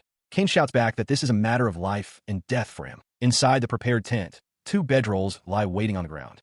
From just outside the flap, the muffled sounds of Kane's desperate struggle continue to echo into the night. Despite his frantic protests, he found himself in a prepared hot bath. As Selvia gently washed his back, the warmth and steam melted away his tension, and he couldn't help but feel utterly relaxed. He awoke the next morning in bed, a moment of confusion washing over him as he found Selvia sleeping peacefully beside him. But looking back on the night, he realized that other than the shared bath and bed, nothing untoward had occurred. 2 days later, a massive production effort is in full swing. In a forest clearing, dozens of people work in organized lines, grinding herbs, boiling liquids, and bottling the final product. The air is filled with the pleasant aroma of medicinal herbs as a vast quantity of finished potions are arranged in neat rows. Amidst the activity, Selvia claps her hands together, her face alight with encouragement. She calls out to the workers, urging them to keep up their efforts as they are very close to reaching their goal. Her words seem to invigorate the camp. As Kane carries a stack of crates through the bustling area, one of the men acknowledges Lady Selvia's inspiring presence. He approaches Selvia, reporting that they have successfully produced the 6,000 recovery potions they were tasked with. However, he voices his concern that even after allocating a portion for his father's army, the remaining quantity seems excessively large. The incredible output was made possible by Selvia, who used her power as the Saint of the World Tree to summon the necessary herbs. This allowed the workers to toil relentlessly and amass a mountain of potions. Elsewhere, Abel examines a bottle and asks Kane why he's calling it an attack potion, explaining that everyone has now learned the pharmacist level 1 skill under the tutelage of Lil and Ash. Abel admits this is the first he's heard of such a thing. Kane questions him, asking if using them for undead countermeasures isn't basic knowledge. Overhearing them, Selvia asks for clarification, confused about using recovery potions for an attack. A bead of sweat traces a path down his cheek. He has a sudden, chilling realization. The common knowledge from his old world that recovery items damage the undead might not be true for the people of this one. Pushing the thought aside, he addresses the assembled forces. He declares that there is no time left before the operation begins and gives his order. On his signal, everyone is to throw their recovery potions at the undead. He assures them that while ineffective against A-rank monsters, the potions will destroy D-rank skeletons and zombies in a single hit. The crowd voices their understanding and agreement as a massive horde of undead appears in the distance. Reconnaissance has revealed a nightmarish situation. The undead army, numbering over 15,000, has already annihilated the nearby town and made it their stronghold. To counter this, Kane had Gordon bombard the dead city with fireball spells, a tactic to draw the enemy out and consolidate their numbers, a strategy he often employed in the game. As the plan is set in motion, Eris arrives on horseback, her expression fraught with worry as she calls out for Kane. She complains about being assigned such a dangerous role, revealing her orders. If things go badly, she is to lead a retreat to the fortress of the Great Tree that Selvia created. The Fernan Viscount's army is already stationed there as a contingency. As the defenders braced for the coming battle, the sound of thundering hooves announced the return of the scouting party, galloping at full speed with the enemy horde in pursuit. The lead knight, Lancelot, reined in his horse before a tense Kane, shouting that he had successfully lured the enemy force to their position. He offered his thanks to Lancelot, while beside him, Gordon Archival trembled at the sight of the approaching army. Nearby, Kane's sister Eris was paralyzed with fear, wanting nothing more than to go home. Abel grimly observed that the enemy commander was relying on sheer numbers, with another soldier estimating the horde at over 10,000. Lancelot, however, assured Kane that such an effort was a small price to pay for his sake. Kane's expression hardened with resolve. He knew that as long as they exploited the enemy's weakness with the traps they had set, there was nothing to fear. He took a firm step forward. Before them, a seemingly endless sea of undead skeletons surged across the field, a tide of bone and malice. Seeing the horde advance into the kill zone, he turned and shouted the command, "Selvia now."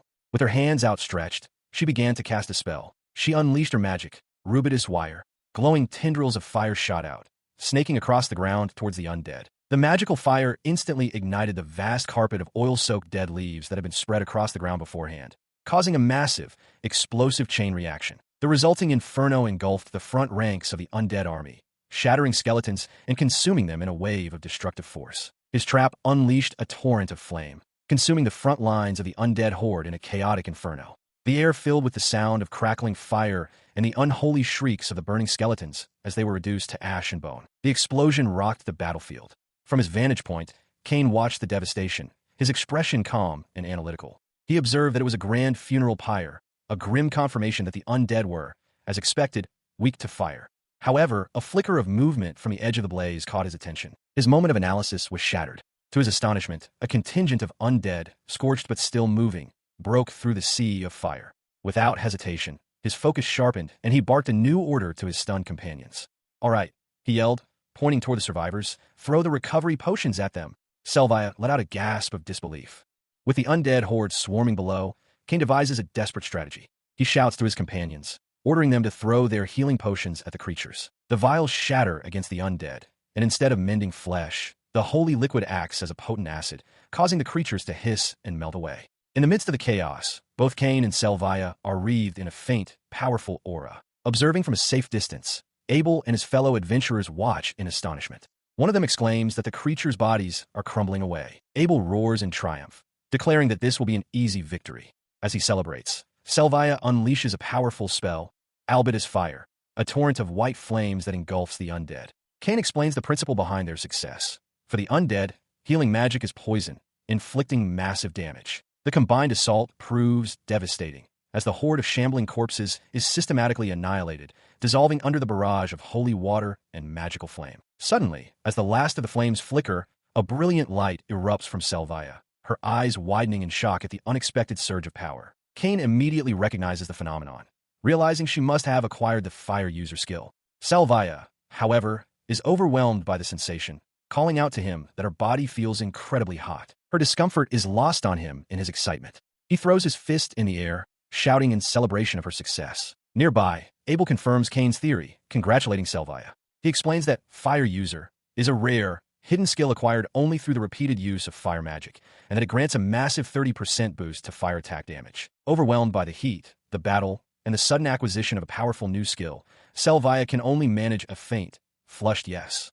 In response, she stands before him, the afterglow of her newfound power still present. Kane explains his reasoning with a sly smile. The world operates on cruel rules, where using any other elemental attack would have reset the proficiency required to unlock the hidden fire user skill. He had specifically instructed her to use only fire magic for this very reason, a long-term gambit that had now, finally, borne fruit. His moment of satisfaction is cut short as he senses the renewed threat. He darts forward, sword drawn, while Selvia turns, maintaining the glowing portal of her spell behind him. He plunges directly into the swarming horde of undead, shouting that he will act as a decoy. He orders Selvia to keep firing her Albitus Fire spell without hesitation. The strategy works perfectly.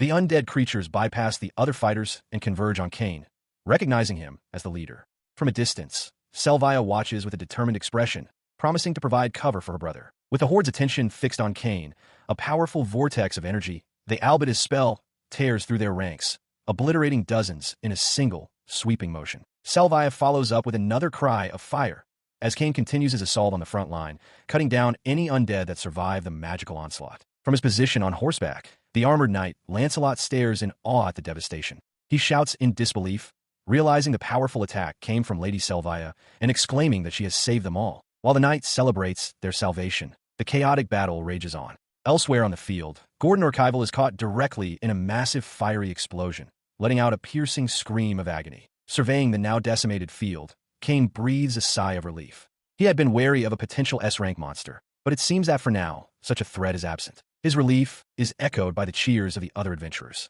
They are utterly astonished at how decisively they crushed the undead army. Attributing the victory to Kane's brilliant leadership, they roar that with him. They're invincible, shouting Banzai for Kane-sama in unison. The result of his gambit was absolute. A colossal explosion of white-hot fire tore through the valley, the shockwave blasting outwards with immense force. In that single, devastating moment, it was confirmed. Over 3,000 undead had been successfully subjugated. Before the expedition, Kane's sister, Eris, proposes an idea to Selvia with a mischievous glint in her eye. She suggests that Selvia could clean Kane's battle-worn body, exclaiming that he would surely be grateful and excited. Eris is certain this would create a romantic atmosphere and lead to a kiss, a thought that leaves Selvia wide-eyed and speechless. She elaborates on her plan, explaining it's a way to soothe Kane's heart and body, which have grown grim from constant fighting. Eris reveals her source, a risque book she found in Kane's room, which claimed that men are overjoyed to have a girl wash them. With a hopeful grin, she muses that things might even progress further from there. Taking the advice to heart, Selvia beams with determination. She convinces herself that if she does this for Kane, he will surely be pleased. The fact that the information came from a book in his own room solidifies her belief that it must be true. However, the reality of the situation proves less straightforward. As Selvia washes Kane's back, she asks if it feels good and if there are any special places he'd like her clean. Averting his gaze, Kane simply says there's nothing in particular and thanks her, his efforts to remain composed not quite hiding his blush. She continues her task, internally lamenting that for the past 3 nights she has been wiping down his muscular back with a towel, yet he has made no advances whatsoever. Her disappointment is palpable as she scrubs. Resolving to be more forward, Selvia decides she must take a bigger step to close the distance between them. She asks him if he would be willing to take off his trousers today. The sudden, bold request startles Kane completely. He reacts with panicked alarm, shouting that it's fine and that she absolutely must not touch him there, explaining that he's getting a bit too energetic. From his perspective, he worries about the dirt that has accumulated. Selvia, however, is simply baffled, not understanding why he is so vehemently opposed. Her face falls. Clutching the washcloth, she wonders if this means he still only sees her as a little sister. She sadly recalls how they used to bathe together as children, and how she had hoped to offer him a massage for his stiff muscles. Kane overhears her quiet thoughts. A wave of realization washes over him. She was talking about massaging his legs, which are apparently swollen and sore from overuse in battle. The misunderstanding leaves him utterly mortified. As Selvia moves closer and asks where to begin the massage, Kane panics. He grabs her hands, shouting that it's absolutely not okay. He desperately tries to explain that things are different now than when they were children, especially when she looks at him with such a wounded expression. He desperately tries to reason with her, asking if she wouldn't hate being seen naked by others. To his shock, Selvia declares that she wouldn't mind at all if it were him. She then innocently suggests they wash each other's bodies, just as they did when they were children. Her face flushes with determination. She internally admits her own embarrassment, but resolves to press on, convinced that once other girls discover Kane's wonderful qualities, they will swarm him, wanting to be his lover. Because of this fear, she feels she cannot rest easy until she and Kane have at least reached a relationship where they can kiss, solidifying their bond before any rivals appear. Putting her resolve into action, she moves to wash his back, but he recoils, shouting that it's absolutely impossible. Undeterred, she offers a compromise, just his feet, or perhaps his thighs. Kane vehemently refuses, yelling that such an act would be indecent. In a desperate attempt to find a compromise, he shouts out a frantic suggestion. What about just his head? Her expression brightens instantly. Understood, she agrees. I will wash your hair. She recommits to her goal, determined to slowly close the distance between them until he is comfortable enough to accept a kiss. As she gently washes his hair, Kane begins to relax. Selvia cheerfully mentions that she plans to boast to the maids about washing him. He internally questions what a strange thing that is to brag about, but decides it's fine. Nearby, a small, dark bottle sits unattended. His brief moment of peace is shattered as his eyes catch sight of the bottle. He snatches it up immediately. A horrified scream escapes him as the potion splashes on his Selvia. This is no ordinary concoction. It is a magical potion designed to exquisitely dissolve clothing, a formula he created for abuse practice. It is specifically calibrated to render garments tattered, creating a state of being tantalizingly visible yet not fully exposed. Her garment dissolves around her, but Selvia's expression is one of bashful happiness, not distress. She tells a stunned Kane that she doesn't mind him seeing her skin at all. In fact, it makes her happy. 2 days later, the scene shifts dramatically. Kane, now concealed within a full suit of plate armor, leads a company of knights. He surmises that the enemy necromancer is carefully controlling their undead forces, preventing them from falling for simple provocations. With luring tactics off the table, he concludes they have no choice but to launch a direct assault. Before them lies a ruined town, now a nest of the undead. Eerie groans echo from the dilapidated structures under a perpetually dark sky, a grim testament to the necromancer's power. From a ridge overlooking the blighted settlement, Cain analyzes the situation. He acknowledges that attacking at night, when the undead's power is magnified, is the height of folly. However, he deems a necessary risk to keep Selvia's abilities as the Saint of the World tree a secret. The enemy's numbers have been whittled down to 5,000, but their general, the necromancer, still remains. His eyes narrow with determination inside his helmet. He declares that they will now strike the very heart of the undead's lair. One of his men, though admitting to being terrified, expresses his readiness, noting that they are well prepared with a large supply of recovery potions. Another knight confidently reminds their commander, whom he addresses as Lancelot, of the vast number of monsters they have already slain under Cain's leadership. The sentiment is shared. The men affirm their complete trust in their commander, Cain, and pledge their lives to his command. In response, Cain vows that not a single one of them will be lost. He forbids anyone from dying without his express permission. He anticipates the enemy's strategy. The necromancer likely has powerful undead held in reserve to encircle and annihilate them once they enter the city. To counter this, he has provided each soldier with an enhanced recovery potion as a trump card. With a sharp battle cry, Cain signals the charge, and the cavalry surges forward into the darkness. As he rides at the head of the charge, Cain accepts a possibility internally. He tells himself that it is acceptable for this particular operation to end in failure. His true priority is revealed in his thoughts. He will subvert expectations and use the power of the World Tree to seize a victory that prioritizes one thing above all: protecting himself and his comrades. Under a dark, turbulent sky, a large cavalry force is arrayed in a rocky canyon. Their leader, clad in full armor, addresses them from horseback, declaring that even if their current operation fails, it will be considered a victory as long as they reduce the enemy's numbers. His eyes, sharp and focused through the slit of his helmet, scan over his troops as he continues. He commands them to make protecting themselves and their comrades their highest priority. Hearing this, Eris's face lights up with a bright, admiring smile. She turns and exclaims, "Of course." She explains to a visibly moved Selvia that her brother, Cain, always puts everyone's lives first. Selvia marvels at his ability to state such a principle so naturally.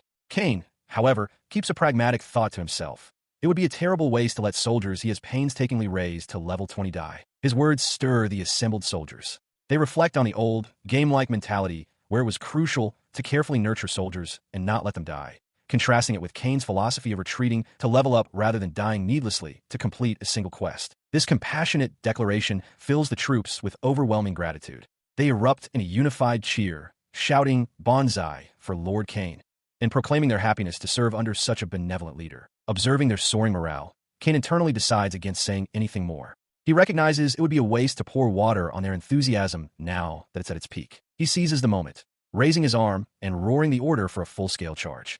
The army responds with a powerful war cry and surges forward. The cavalry thunders up a steep, winding path along the face of a cliff under the night sky. As they race toward a heavily fortified gate ahead, Cain, leading the charge, suddenly senses something wrong, his eyes widening in alarm. He shouts in order to Selvia as they charge, his voice muffled by his helm.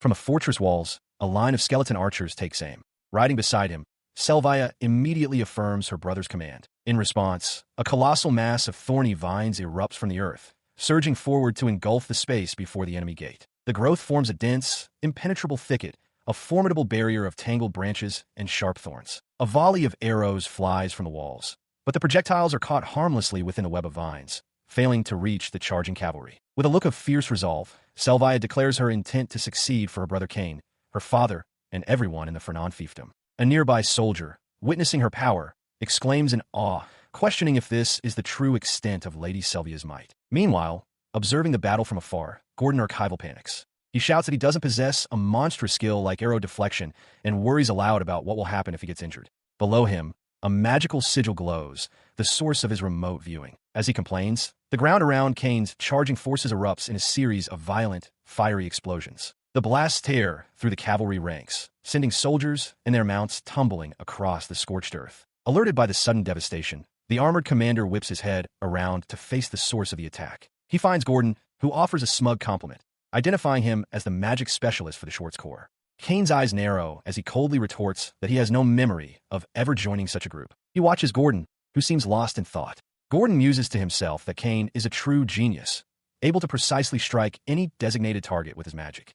He even considers creating a special training program just for him. As they continue their advance on horseback, Gordon's private musings are set aside as they ride towards the front line. Ahead, the massive wall of vines Selvia had created begins to shatter and explode under a magical bombardment. From her position, Selvia shouts the order to advance. The armored knight, Lancelot, remarks that with her power, they have no need for a battering ram. His confidence wavers, however, as he notices the leaves on the grapevine wall are suddenly withering. The decay spreads rapidly through the structure. A cry of alarm goes up as the massive wall begins to collapse under the assault. As the wall crumbles, a large magic circle materializes in the sky, showering the battlefield and the remaining vines with a viscous liquid. The knights look up in confusion, one of them shouting in disbelief, "Is that oil?" Before anyone can fully process the situation, a voice incants a spell. Albert is fire, unleashing a massive fireball. Selvia can only watch, her face a mask of pure horror. The spell instantly transforms the defensive barrier into a raging inferno, engulfing the entire area in a sea of black flames. Trapped by the blaze, Lancelot comes to a horrifying realization. The withered tree and the scattered dead leaves were all part of the trap, serving as fuel. He understands that in the face of such a powerful fire, their horse barricades are nothing more than tinder. He concludes grimly that the enemy must have laid this trap within the city and were simply waiting to spring it on them. The burning barricades stand as a testament to their tactical failure. From a distance, Gordon Archival observes with cold indifference. He feels no obligation to intervene. It would be far better, he muses, to simply let the entire town burn to the ground, leaving no messy complications behind. The scene shifts to the moments just before the betrayal. Lancelot, his voice filled with awe, exclaims that annihilating the undead army without a single loss is an astounding feat. He declares his profound admiration for Cain, who deflects the praise, stating that it was all thanks to Selvia. He looks over at Selvia, who is panting from exhaustion. Cain realizes he has pushed her too hard, first with the creation of the Fortress of the Great Tree, and then by having her summon herbs for countless recovery potions. He tells her she must go back and rest, and she meekly agrees. In the background, the cavalry celebrates their overwhelming victory. As the last remnants of the undead forces are purified into dust, Selvia's voice is heard, tired but pleased. She thanks Cain, expressing her happiness at having been useful to him. She looks up at him with a weary smile, reporting that her efforts seem to have raised her to level 34. Cain thanks her for her hard work, then turns to Lancelot and orders a retreat. As the knight acknowledges, Cain internally calculates that the 5,000 defeated undead have all been converted into experience points. On the battlefield, the massive, shadowy form of the defeated enemy general dissipates into nothingness above the ranks of knights. A thought passes among them. Had the general been in the City of Death, his survival would have been impossible. Following this victory, the knights on horseback erupt in celebration. One rider shouts that they've done it, praising Cain as an incredible commander.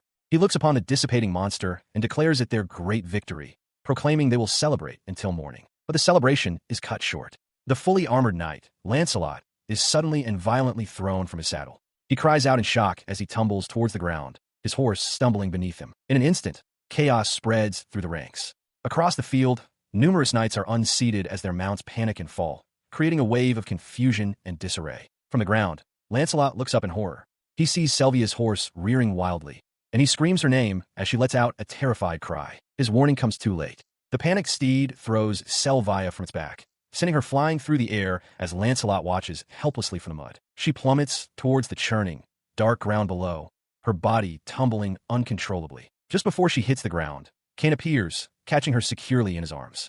Selvia, shaken but safe, looks up at him. She thanks him, calling him her brother, and asks what is happening. Lancelot, struggling in the mire, stares at the ground, which is transformed into a bubbling, viscous swamp. A horrifying realization dawns on him. He identifies it as terrain manipulation magic, a poison swamp, and grunts as the toxic ground takes effect. The other knights are similarly trapped, their horses struggling in the muck. One of them observes with dread that terrain manipulation is a high-level form of magic, one that requires extensive preparation beforehand. He finds himself knee-deep in the viscous, bubbling swamp, holding Selvia close to protect her. Around them, the knights flounder in the toxic mire, their armor weighing them down. The situation worsens as skeletal figures, their bones stained black by the poison, begin to claw their way out of the muck, their empty sockets fixed on the living. Panic spreads through the ranks of the knights as they are suddenly surrounded by the undead emerging from the swamp. While the knights react with fear, Cain analyzes the new threat. He identifies the monsters as C-rank skeleton warriors, estimated to be level 18, the remains of fallen soldiers who retained some of their martial skill. He realizes with dawning horror that this is an elaborate trap laid to prevent their escape from the city. Nearby, a knight curses their predicament. Amidst the chaos, a commanding voice cuts through the panic. The fully armored knight, Lancelot, orders everyone to use their recovery potions and to face the enemy with composure. His words steady the wavering knights, who acknowledge the command and prepare to fight back against the skeletal horde. In stark contrast, Gordon Archival shrieks in terror, desperately screaming for his personal guards to protect him with their lives. He frantically casts enhancement magic on them, strength boost and double speed. The powerful enchantments flow into his guards, who are surprised to find their movements suddenly becoming light and effortless despite the swamp's mire. Just as the battle is about to be joined, a massive surge of dark power explodes from the center of the swamp, drawing the attention of every combatant. Lancelot stares, wide-eyed, at the ominous phenomenon. As the black energy coalesces, the headless form of the Dullahan takes shape once more, standing silently amidst the chaos it orchestrated. The headless knight's presence immediately radiates a palpable aura of death. Through the slit of his helmet, Lancelot's eyes widen in horror as he identifies the creature not merely as a Dullahan, but a Dullahan general, an S-rank monster, a superior variant. He realizes with dawning terror that this foe is estimated to be level 55 and possesses the unique skill Curse of Death. This dreadful ability inflicts a constant 5% health drain every minute on any human within a 50-meter radius. It is the most malevolent of monsters, capable of annihilating people simply by its existence.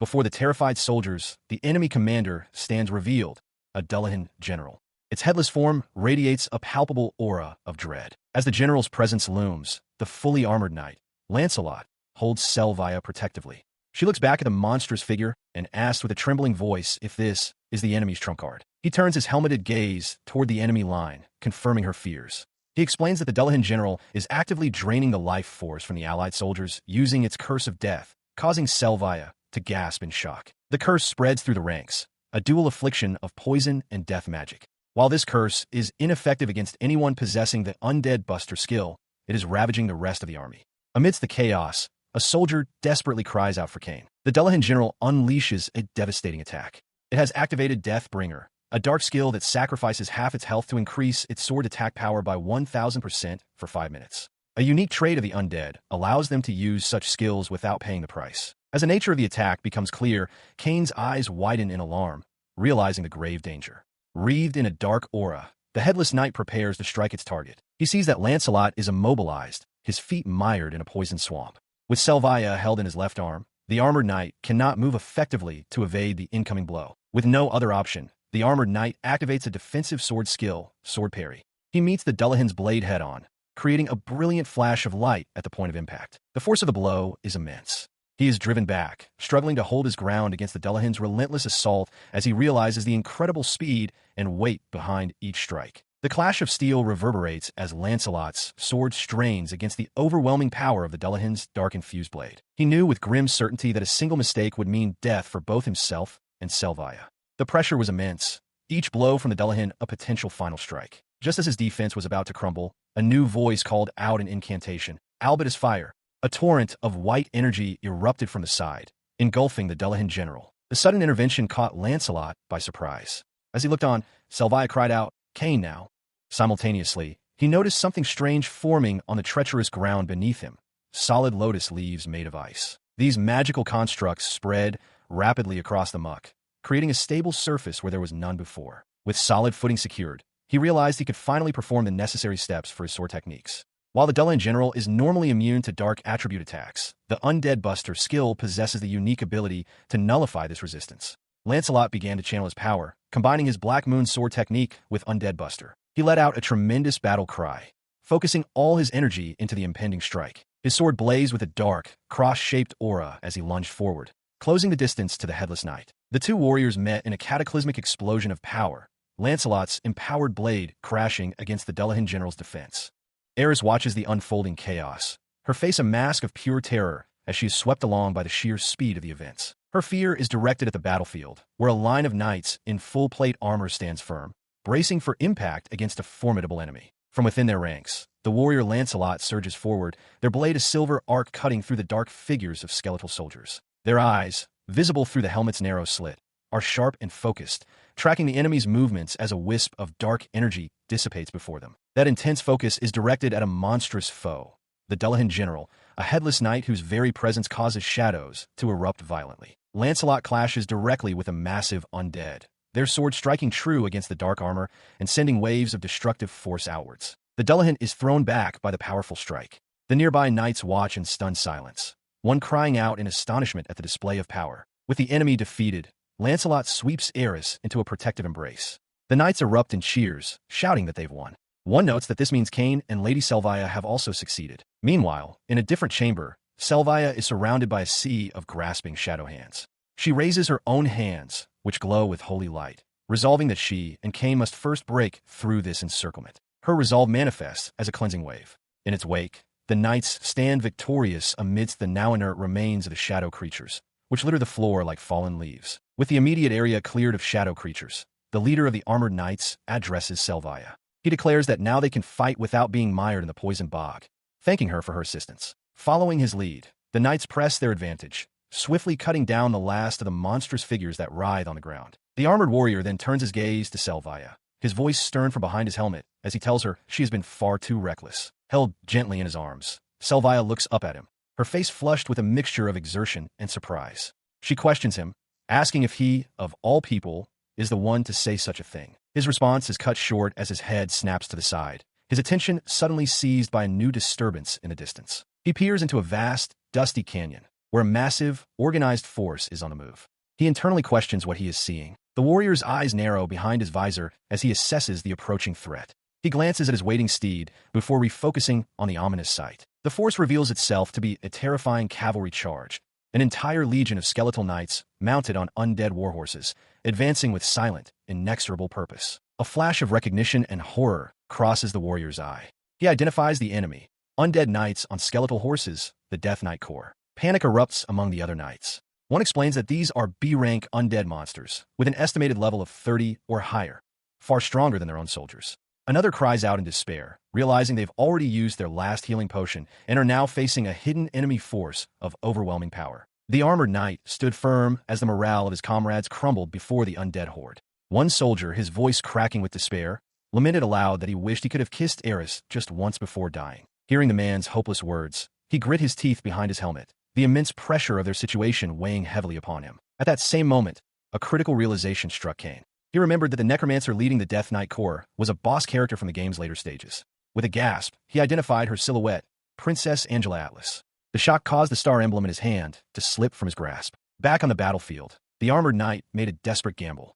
Holding Selvia close, he shouted towards the unseen enemy commander, proposing that if their goal was to bring destruction to the kingdom, it would be far more advantageous for them to join forces with him. He pressed on, his voice ringing with conviction. He knew that undead controlled by a necromancer would cease to function once their master was defeated, and that luring the general out was their only path to survival. His declaration left his allies utterly bewildered. Selvia looked up at him, questioning the name he had just called out, while the other knights stared in confused silence, wondering about this Princess Angela Atlas. Ignoring their shock, he broadcast his feigned intentions, declaring that his ultimate goal was to raise a rebellion against the Albion Kingdom, using the Saint of the World tree as his figurehead. The audacious bluff worked.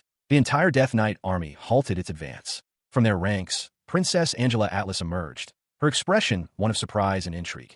Internally, the armored knight prayed his lie was convincing enough to lure her to the negotiating table. "How surprising," she commented, a slight smile on her lips as she regarded him.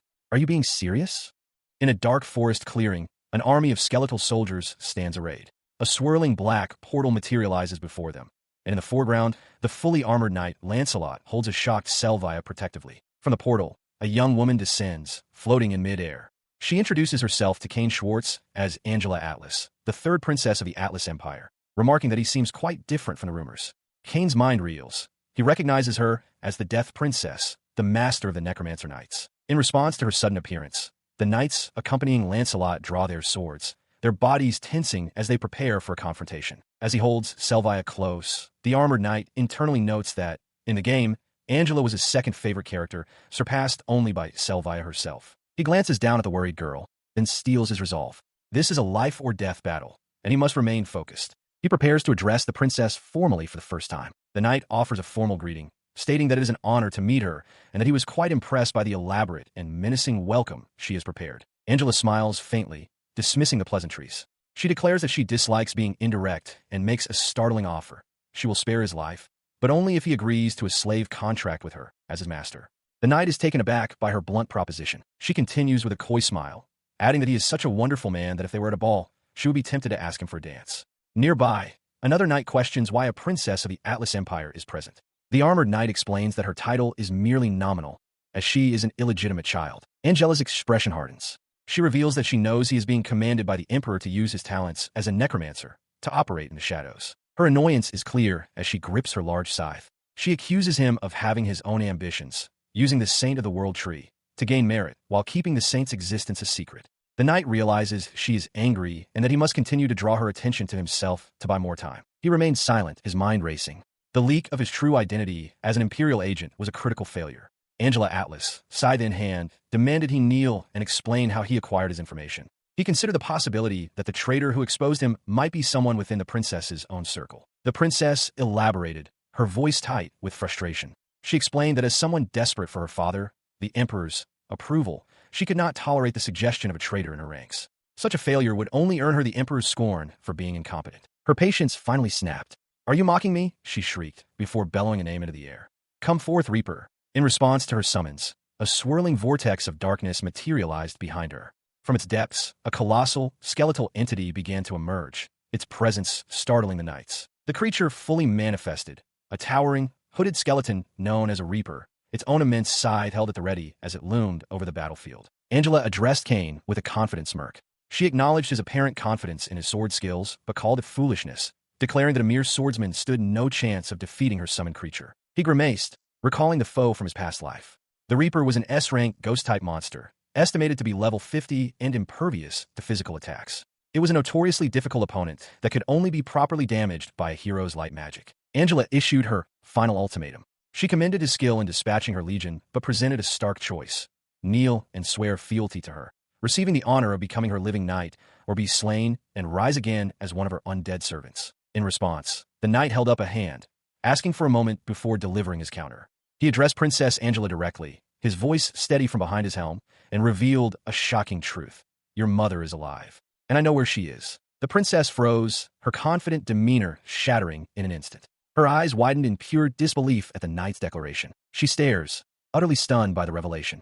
Cain presses on, his voice steady, questioning how her mother, the peace-loving matriarch of the elves, would grieve if she saw what her daughter had become. Angela can only stammer in disbelief. What did you say?" The words strike her with the force of a physical blow, her mind racing to process the impossible. Her shock is abruptly shattered by the whistle of incoming projectiles. A dense volley of arrows descends upon her undead legion, the shafts piercing bone and shattering skeletons where they stand. Angela looks up, startled by the unexpected assault. From a high vantage point, the commander of the attacking force makes his presence known. He bellows down to the battlefield, announcing to Lord Cain that Edward of the Viscount Fernand army has arrived to assist. Beside him, the enigmatic knight, Lancelot, observes the unfolding chaos. Her surprise quickly curdles into contempt. She scoffs at the notion that such a conventional attack could possibly defeat her spectral knights, but the name of the force gives her pause. "The Viscount Fernand's army?" she exclaims, a flicker of disbelief in her eyes.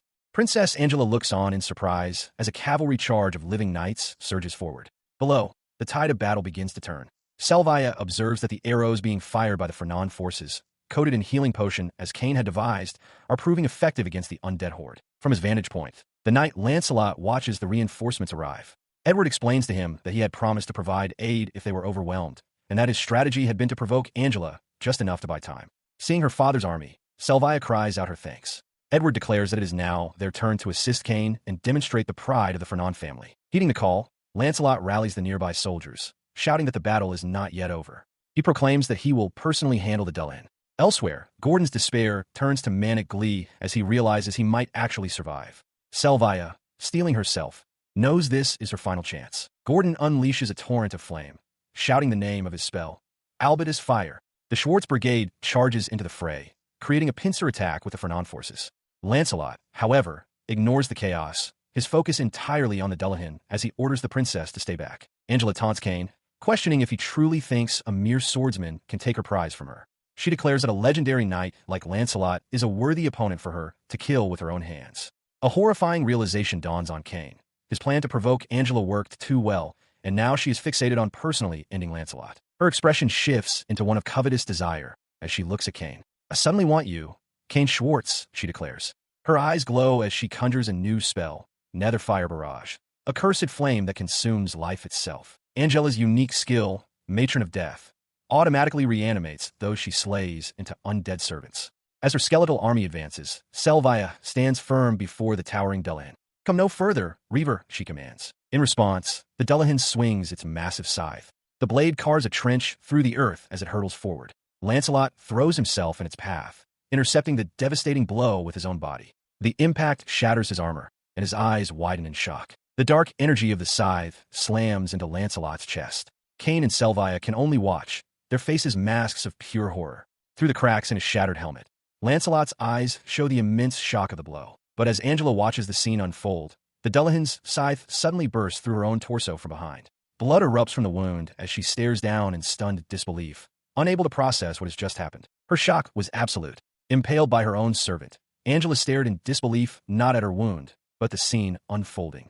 The knight, Lancelot, had somehow cleaved her Reaper in two with his sword. As the Dullahan dissolved into black mist, the principle behind this impossible feat became clear. The knight's undead buster ability possessed the power to nullify the inherent resistances of the undead, rendering its physical immunity useless. He turned his full attention to her as an unseen notification confirmed the Reaper's defeat and his advancement to level 48. Brandishing a dagger, he declared that it was she who had lost and would become his slave. Then, with a slight tilt of his head, he added, "I want you to." The threat of servitude seemed to mean nothing to Angela. It was his final, possessive statement that caused a deep blush to spread across her face, leaving her utterly flustered.